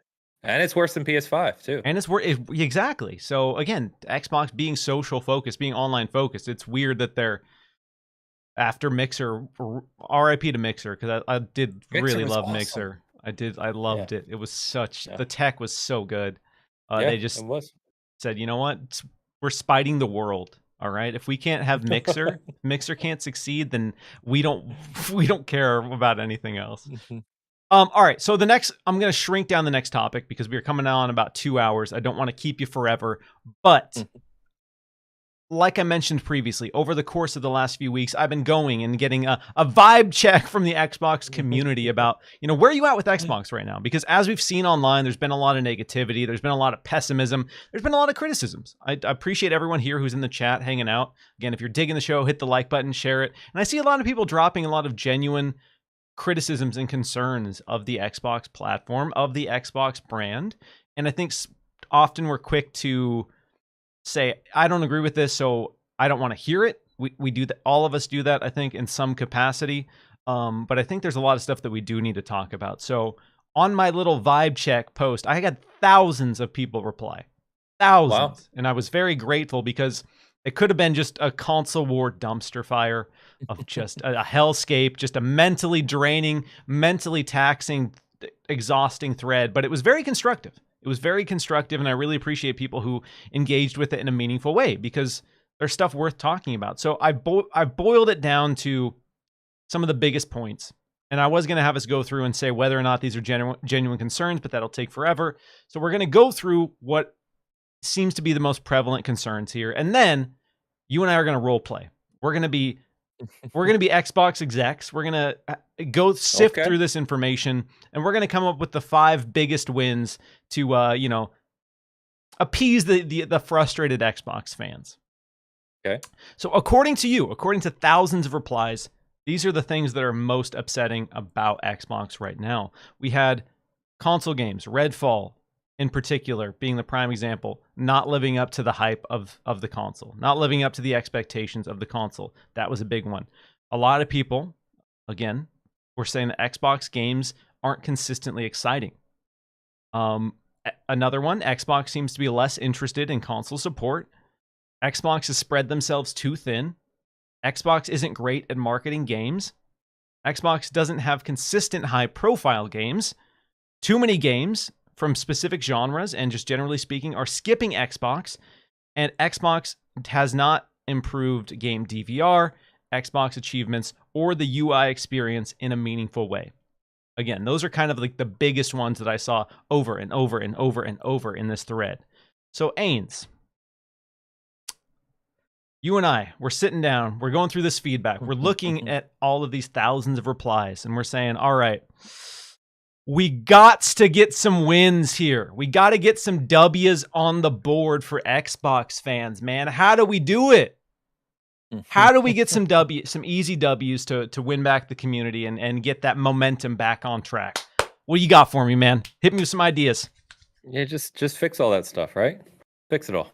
Oh, okay. Done. Okay. Yeah, done. Easy. Let me type that. Fix everything fix wrong everything with Xbox. Number 1. Okay.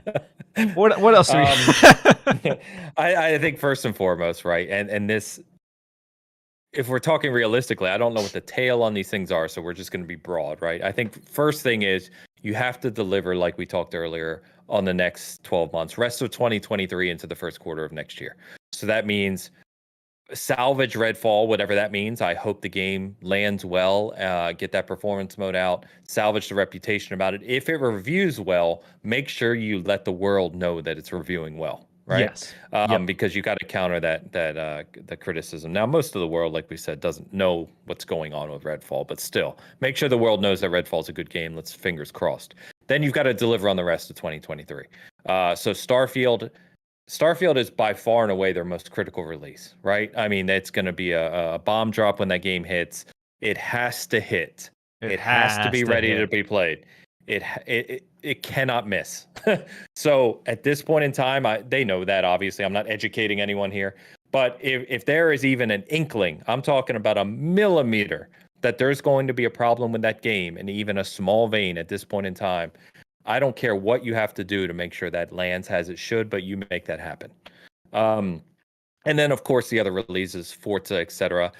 I personally, if you don't have a first party surprise for us that's going to be shown in June that'll release in fourth quarter, whatever that may be, right? If you don't have that, I would be securing a major third party release for Game Pass in fourth quarter. I don't know what game that is. I don't know who it's from, but I think you don't want to end with Starfield being your end cap in September. I think it would be good to have something in the November, early December timeframe at the end of the year around the Game Awards to end cap the year. So that would be number one for me is you've got to finish the rest of this year strong. Make sure the games that are coming are going to hit hard.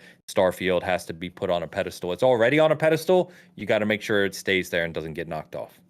I absolutely agree. That is something that needs to happen for Xbox is that, despite some of the questionable decisions, Redfall at 30 FPS being the most recent notable one, there is still potential for Xbox to finish out the rest of the year, going into 2024 with the momentum that they want and the momentum that they should have.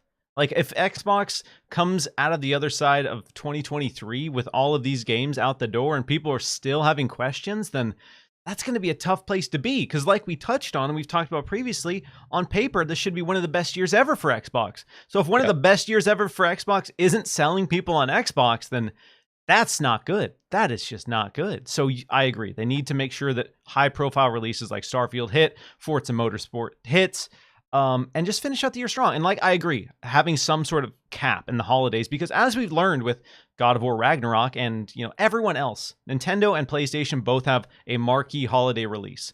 And again, it doesn't really matter for a lot of people in the sense, but it matters when it comes to casual perception and the must-have holiday item, which can grow brand awareness and get it in the conversations.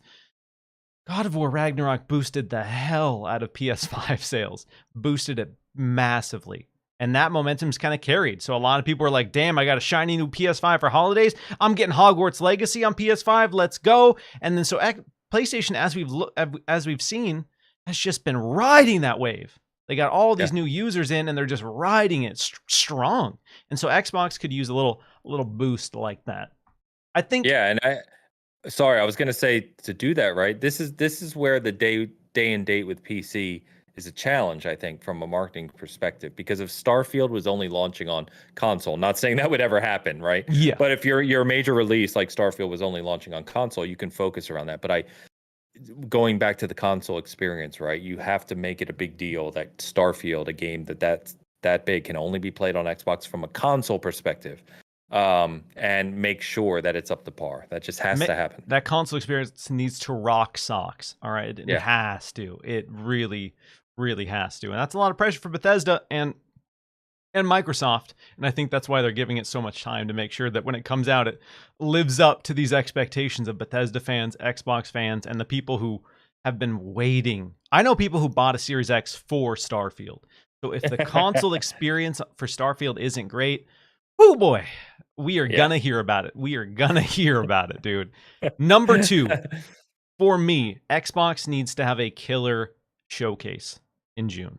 The Xbox June showcase needs to slap, and it needs to have some fan servicey moments. It needs to have some moments that aren't necessarily for the cloud gamers or whatever marketing beat they're trying to express. They need to have something that's fan centric at that show as a way to be like, hey, Xbox fans, we see you, we hear you, we are creating an experience for you. So for me, that June showcase, it's going to be an interesting one. It's going to be a really interesting one.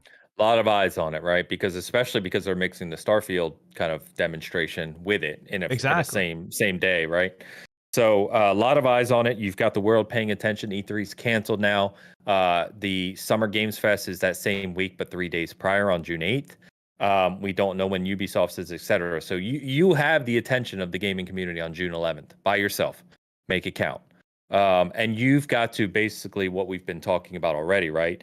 In addition to having a great showcase, you have to reaffirm your commitment to the Series X or the Series console, Series X, Series S users. You have to say, here's the games that are coming. Here's why you should be excited. And kind of however you do it, demonstrate that commitment to the ecosystem. I agree. A complaint for me, and I don't know if it's a complaint for you or if a lot of people feel the same way, but Xbox almost never has their games running on their own consoles for any sort of demo. And I know it's easier. and I know it's faster to have it on PC. I know there's a lot of work that goes into creating a gameplay demo or a gameplay trailer. I know there's a lot of work that goes into it. On the flip side, their competitors in the console space both do it. PlayStation and Nintendo. Pokemon Scarlet and Violet, we know how that game looked. Nintendo still got gameplay together for Pokemon Scarlet on the Switch and used that in all of its marketing material. And Xbox never does that. And so I think people want to see that. The console fans in particular, they want to see that running on Xbox Series X, little text at the bottom of a trailer to like get an idea of what it's going to look like on console. But we kind of have to just guess. Like, okay, it looks like this on PC. But as we've learned with Redfall, that ain't how it's going to look on Xbox. That ain't how it's going to run on Xbox either, baby. So, yep. What else? We got finish out the next 12 months strong in terms of game releases. We got bring the heat with the Summer Game Showcase. What are some other fan wins here? All right, Ains, we got to get, I'm on Twitter. I'm Phil. I'm looking at my mentions and it's bad. It's rough, Ains. People are saying I need to be fired. People are saying that Phil Spencer needs to step down because he's single-handedly killing Xbox. I got to correct this, bro. I need some W's in my camp. What else are we doing? I don't know. I don't know. I mean, the big thing we always talk about is games and delivery, and I think we've covered those in those first two. I would say that you mentioned UI. Some people in the chat have mentioned things like Upload Studio, which is a disaster, right? We've talked about streaming. I think that they haven't innovated in that space in terms of kind of usability for a while. And I don't think that's going to set the world on fire, right, in that. But I think a core community would appreciate a recommitment to evolving those things faster, or some major updates. Someone mentioned the achievement system. We heard from an Xbox employee a few years ago that achievement kind of overhaul was being reviewed, and things would be shared at some point in the future. Nothing's really happened there, and I feel for a company or a brand that has been so good at innovating since their first generation, which we touched on already, they've sorely lacked in this regard lately. The cloud space is one thing. They're innovating like hell with, xCloud, and we've talked ad nauseum about that. But again, I think your day-to-day usability for your core console customer, what are you doing in that space? What are you going to do for the people who want to stream? What are you doing for people who want to share game clips and edit things? What are you doing for people who want that kind of just fine usability that makes it a fun place to play?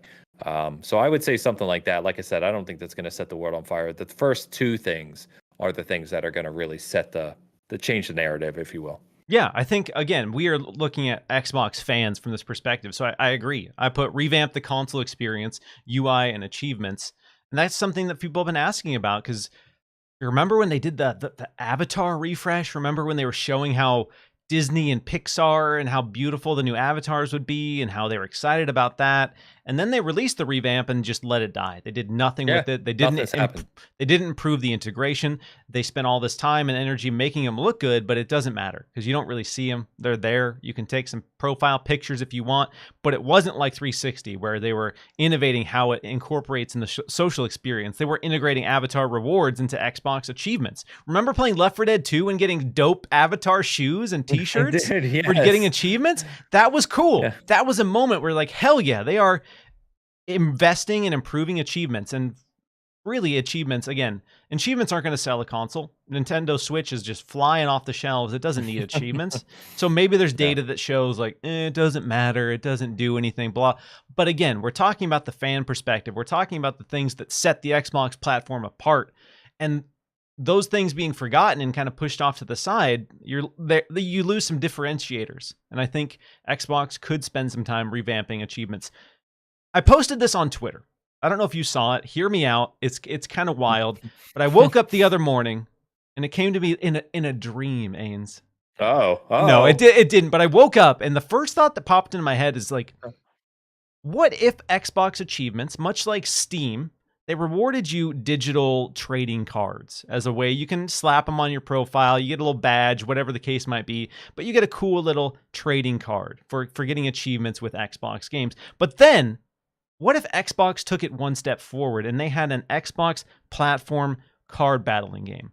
in the vein of something like a Hearthstone or whatever, for example, where you could play on your phone, you could play it on the console, and you could earn cards by unlocking achievements. And you could then take those cards into this online arena, and it would really kind of invest in that achievement space in like a tangible way. You get a tangible reward of some kind that you can use in this experience. Where are you at with that? You think that's dumb? You think that's interesting? I did see your post. I do think it's interesting, and I do think that the vision of it coming to life is cool. I think in practice, it's got some faults. Yeah. I haven't worked out all the logistics. Okay. All right. Because I think that don't question me on too many specifics. I don't have answers. Yeah, I think what would happen, right, is you're going to have the 1%ers, if you will, that chase down all the achievements, have a deck that can't be beat. And there's some balance concerns. Okay. Yeah, I get it. I get it. But I like conceptually the idea, right? In the sense, like you mentioned, which I hadn't thought about in a very long time, where you used to unlock like avatar clothes and stuff from games. Like I have like I have Gears stuff, right? Or Red Dead Redemption, Rockstar stuff from Grand Theft Auto and stuff. And that was really cool. And I think to that vein of innovating with achievements and just innovation in the console space UI and how players interact with your environment on the console, they've lacked lately.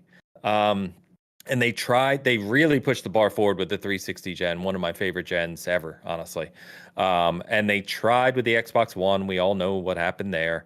But that doesn't mean that they shouldn't be continuing to do that. And for whatever reason, I don't know if it's just a shift in priorities or like you said, they've just moved resources or what. They just don't seem to be doing that. And I think as a day-to-day, and many of us are daily Xbox user who prefer to play in that ecosystem, it's disappointing. And I think there's probably a lot of opportunities for something in the space like you talked about. Like if you collect something, you can use it in some form, be that a game, be it anything. We've talked, what always comes up is 1 versus 100. Imagine Xbox is everywhere now. Xbox is on your phone. Why the hell isn't 1 versus 100 back?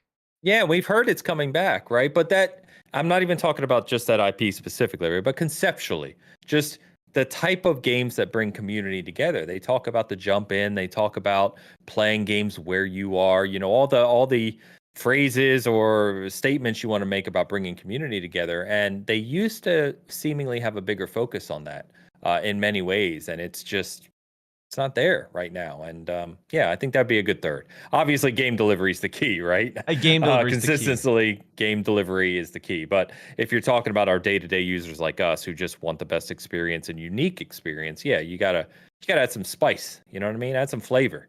Let's talk about some fan servicey reveals. Okay, Ains, we have passionate fans. We're working on Fable. We're working on bringing Perfect Dark back. We have Everwild. We have State of Decay 3. We have all of these games cooking, all right? But we need some fan service projects. You and I are going to greenlight a couple of fan service games, all right? Again, these are games for fans. These are games that don't necessarily need to be new IPs. They could be. If you have a great idea for a new IP, I want to hear it. But we need some fan service W's in terms of the game front, okay? We need to make some announcements that are going to get people standing up in their seats screaming. I need some Final Fantasy VII Remake action right now, all right? Ains, hit me. What do you got? You might as well start on number 2 with me, because you know what my first one's going to be. It's been Banjo for years, man. Banjo. I know what that first... Yeah. Give me Banjo, for God's sakes. What do I got to do? I don't care if it's Banjo 3. I don't care if it's Banjo 1 remake or a Banjo 1 and 2, 1 and 2E combination remake. Just please do something. Give me Banjo, for God's sakes. So for 4, I put in all caps, bring back Banjo. Yes, bring back Banjo. And if Phil knows this. I've said it. He's responded. We've had responses from other Xbox people about Banjo. They promote Banjo. We've seen Banjo in Smash. We've seen Nuts and Bolts being promoted all of a sudden. You guys are driving me crazy, all right? For God's sakes, give me a real Banjo game. Psychonauts 2 was brilliant. One of the best platformers of all time, in my opinion. You have the talent to do Banjo justice. And I don't think of bringing Banjo back, remake or new game, requires the amount of resources that a game like Hellblade 2 or Perfect Dark requires, right? Come on. You can do it. You can do it. I'm with you. I'm with you. Again, I've talked about, I like Banjo. I don't necessarily love Banjo, but I see the fan energy surrounding Banjo. When Banjo was revealed for Smash, dude, there Oh, was so it lit much up. love. There was so much excitement. And it was weird that Xbox has all this energy and excitement surrounding a character that's in a different on a different platform. Like there was so much love and excitement for Banjo, but it was coming to Nintendo. And then Xbox seemingly just looked at it and said, "Oh, that was cool. That was a cool moment." Yep. And then moved Yeah, on that's with it. their life and Yeah, moved on. And so again, there might be some Banjo stuff cooking. Again, there's like again, I'm prefacing this. Please don't clip this out of context, but there is a definitive possibility we get a Banjo-Kazooie remake. I would not be surprised if in the nearest future they announced a remake. Not necessarily a new IP, but a remake of Banjo-Kazooie. I think that's realistic. I think that's something that's at the very least been a conversation within Xbox. So you could do that, and that's an easy fan service W right there. I'm going to add one more game to this because there's another one that I'm just livid isn't available and has been left to die. Killer Instinct. We talked about this earlier, but what on Agreed. earth, dude? You came out. Agreed. The Killer Instinct reboot kicked so much ass. Yeah. Oh my God, that game was so good. The soundtrack, Mick Gordon, you absolute legend. You absolutely murdered every single track on that. But not only that, the game just felt great to play. It felt like it felt unique in the fighting space. Yeah. You've had people really rally around that as a legitimate competitive fighting game. And those communities are long lasting, and Xbox needs those passionate, thriving communities. So the fact that Killer Instinct has been, I misspelled Killer Instinct here, has just been still pushed has to the a core wayside. community around it too. Yeah. There's still an active community of Killer Instinct, and it is unique in the fighting space. And as we said earlier, the fighting genre seeing such a renaissance similar to horror now. I mean, there's not a better time. Let's go. Okay. 5. Last one. We got finish out the next 12 months with strong game releases, a thrilling summer games showcase. We're going to revamp the console experience, including the UI and achievements. We're going to bring back Banjo and Killer Instinct. What's our last one? Our slam dunk, the icing on the cake. I mean, this is bigger, so I don't know where you're trying to go with this, but I honestly believe it would benefit them to secure a major superhero. Oh, you want to see a major superhero? I don't care. Oh, okay. I'm not a superhero guy unless it's Punisher. I would be down with the Punisher game. But I'm not a superhero guy. But whether we like it or not, between the MCU, between Spider-Man and what's going to be Wolverine on PlayStation side, we know the love of Batman, right? And Arkham. There's just a lot in that space, and it's a huge audience with gigantic revenues. And I think securing in some form, I don't have answers obviously, but securing a major superhero character as an Xbox IP, right? Or at least some, whatever the exclusivity looks like and developer, I think would be a big win and attract a lot of eyes. Again, we look at PlayStation and we look at the success of Spider-Man. And this is not to downplay what Insomniac delivered, because they did deliver in a lot of ways, probably the best superhero game, just from a polish and quality perspective in a lot of ways for a lot of people.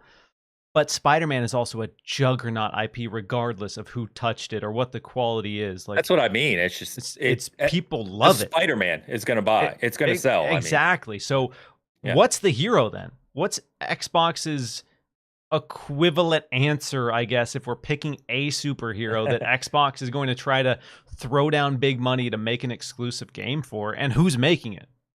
I mean, Batman's the clear pick. If you look at superhero IP strength, right, like brand awareness, Batman's the clear pick. If you can't have Batman, I don't really know. You know, there's been jokes for many years around Superman and what a game of Superman would look like. I think Hulk's probably up there. You know, I mean, there's plenty to pick from. For me personally, like I said, I would be down with Punisher. I adore Punisher. He's not really a superhero, but he is a big comic presence. You know, I think the Coalition could make a pretty good Punisher game. I've talked about the exact same thing, man. Mm-hmm. Give it to me. Give it to me. I'll put that in there as well. It's probably not the number one console selling pick, but yeah. Yeah, but I mean, if you're talking about IP strength and eyes, it's got to be Batman. I mean, he's the only one that's up there with Spider-Man, really, in terms of IP strength. And we know, like we said, the Arkham series is beloved. We know that Gotham Knights didn't hit to that level. We know that Suicide Squad doesn't look like it's going to hit to that level because it's not Batman. And it goes back to what we're saying. The character is what the people love, right? Even if Spider-Man on PS4, PS5 wasn't as good as it was, and it's a great game, even if it wasn't, still would have sold like ridiculous numbers. And I think you can do that with a Batman level character. Okay, so we're going to WB. We're going to WB, and we're saying, all right, we want Batman. We want Xbox wants Batman. We want to develop a Batman series. Yes. What's the developer we're bringing to the table and saying these guys want it? These guys want to do it. These guys are the ones that are going to do it. Who is it? Of Xbox's stable right now. Oh, we're talking first party. Yeah. In-house Xbox going to WB and saying, this is it. This is the team that's going to make the greatest Batman game ever. Who's doing it, bro?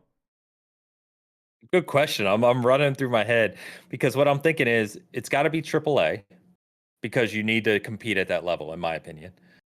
So you're talking about a big investment, which means you need a big studio, you need lots of talent, and ideally you want something that's going to be able to have a well-written story and narrative because that's what your core Batman fan's going to want out of a comic-based game, right?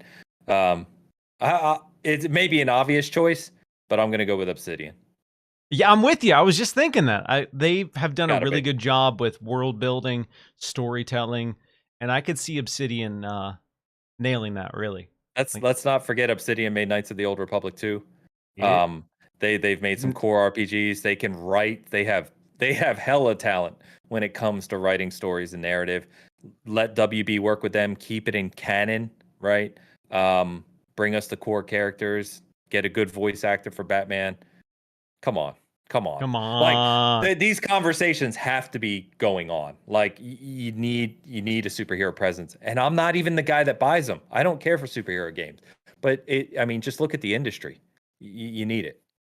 All right, so I'll pose a question to the people watching and listening. All right, so Ains and I, in this hypothetical scenario, we are the heads of Xbox, and we are going to be bringing.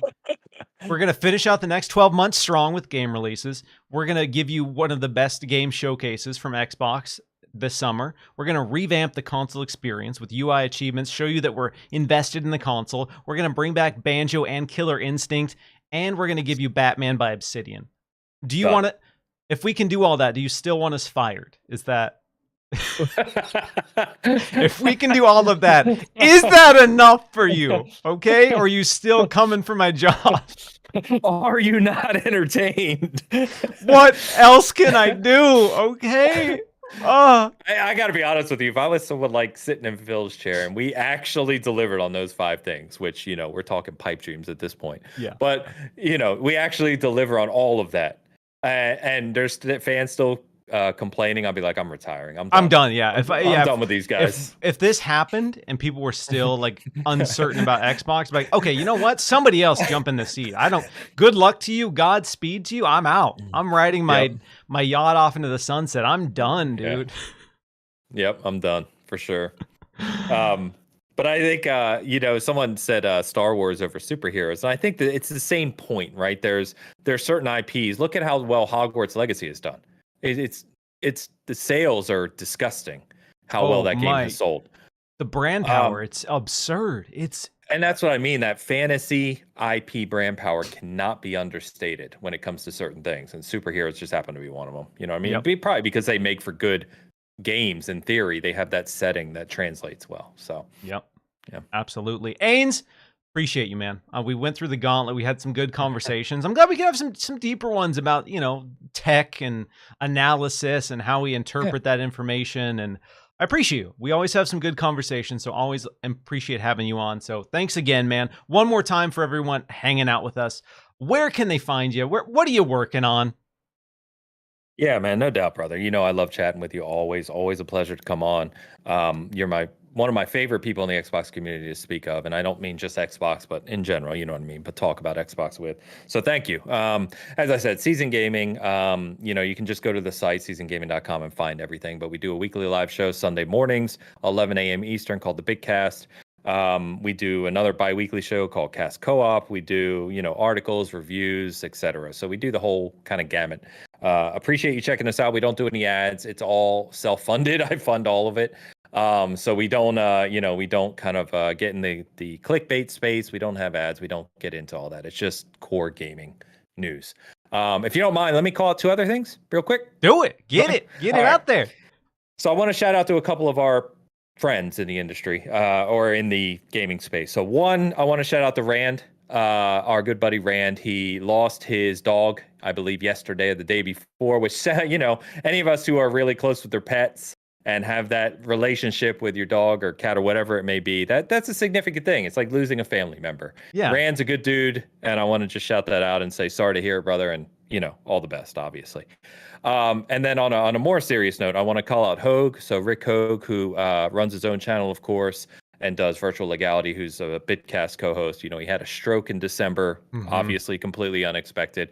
His recovery journey has been amazing to witness. He's coming back. He's on his channel, which is Hogue Law. He has been doing videos around his recovery and what having a stroke in his 40s and the recovery looks like, his rehab. It's a very, very interesting, insightful thing. He's a really genuinely good guy. So I just want to shout that out as well. So appreciate you giving me the second to do that.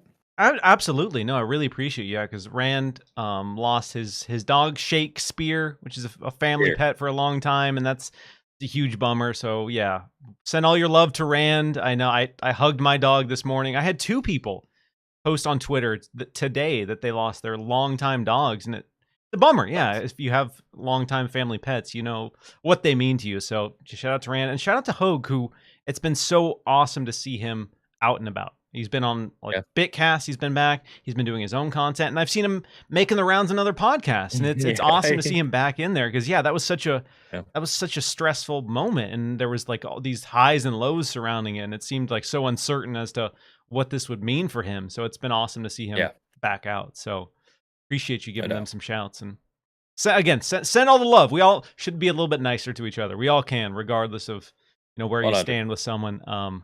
Yeah, a little love in a time like that means a lot. So appreciate you, dude. Appreciate everyone who shows love by watching the show, listening to the show, dropping likes, dropping comments. Huge shout out to all the channel members who've been supporting this endeavor. Huge shout out to all the folks who bought some Xbox Chaturdays drip. Some of you sent me some pics. Stoked to see that. Next week, I will have Andy Cortez from Kinda Funny joining me for the first time. So excited to get him in the hot seat and talk about some games. And I think that's going to be it. I'm off to go see Evil Dead Rise. Yes. Have an amazing weekend, an amazing week, everyone. And I will catch you next Saturday. Take care. Peace.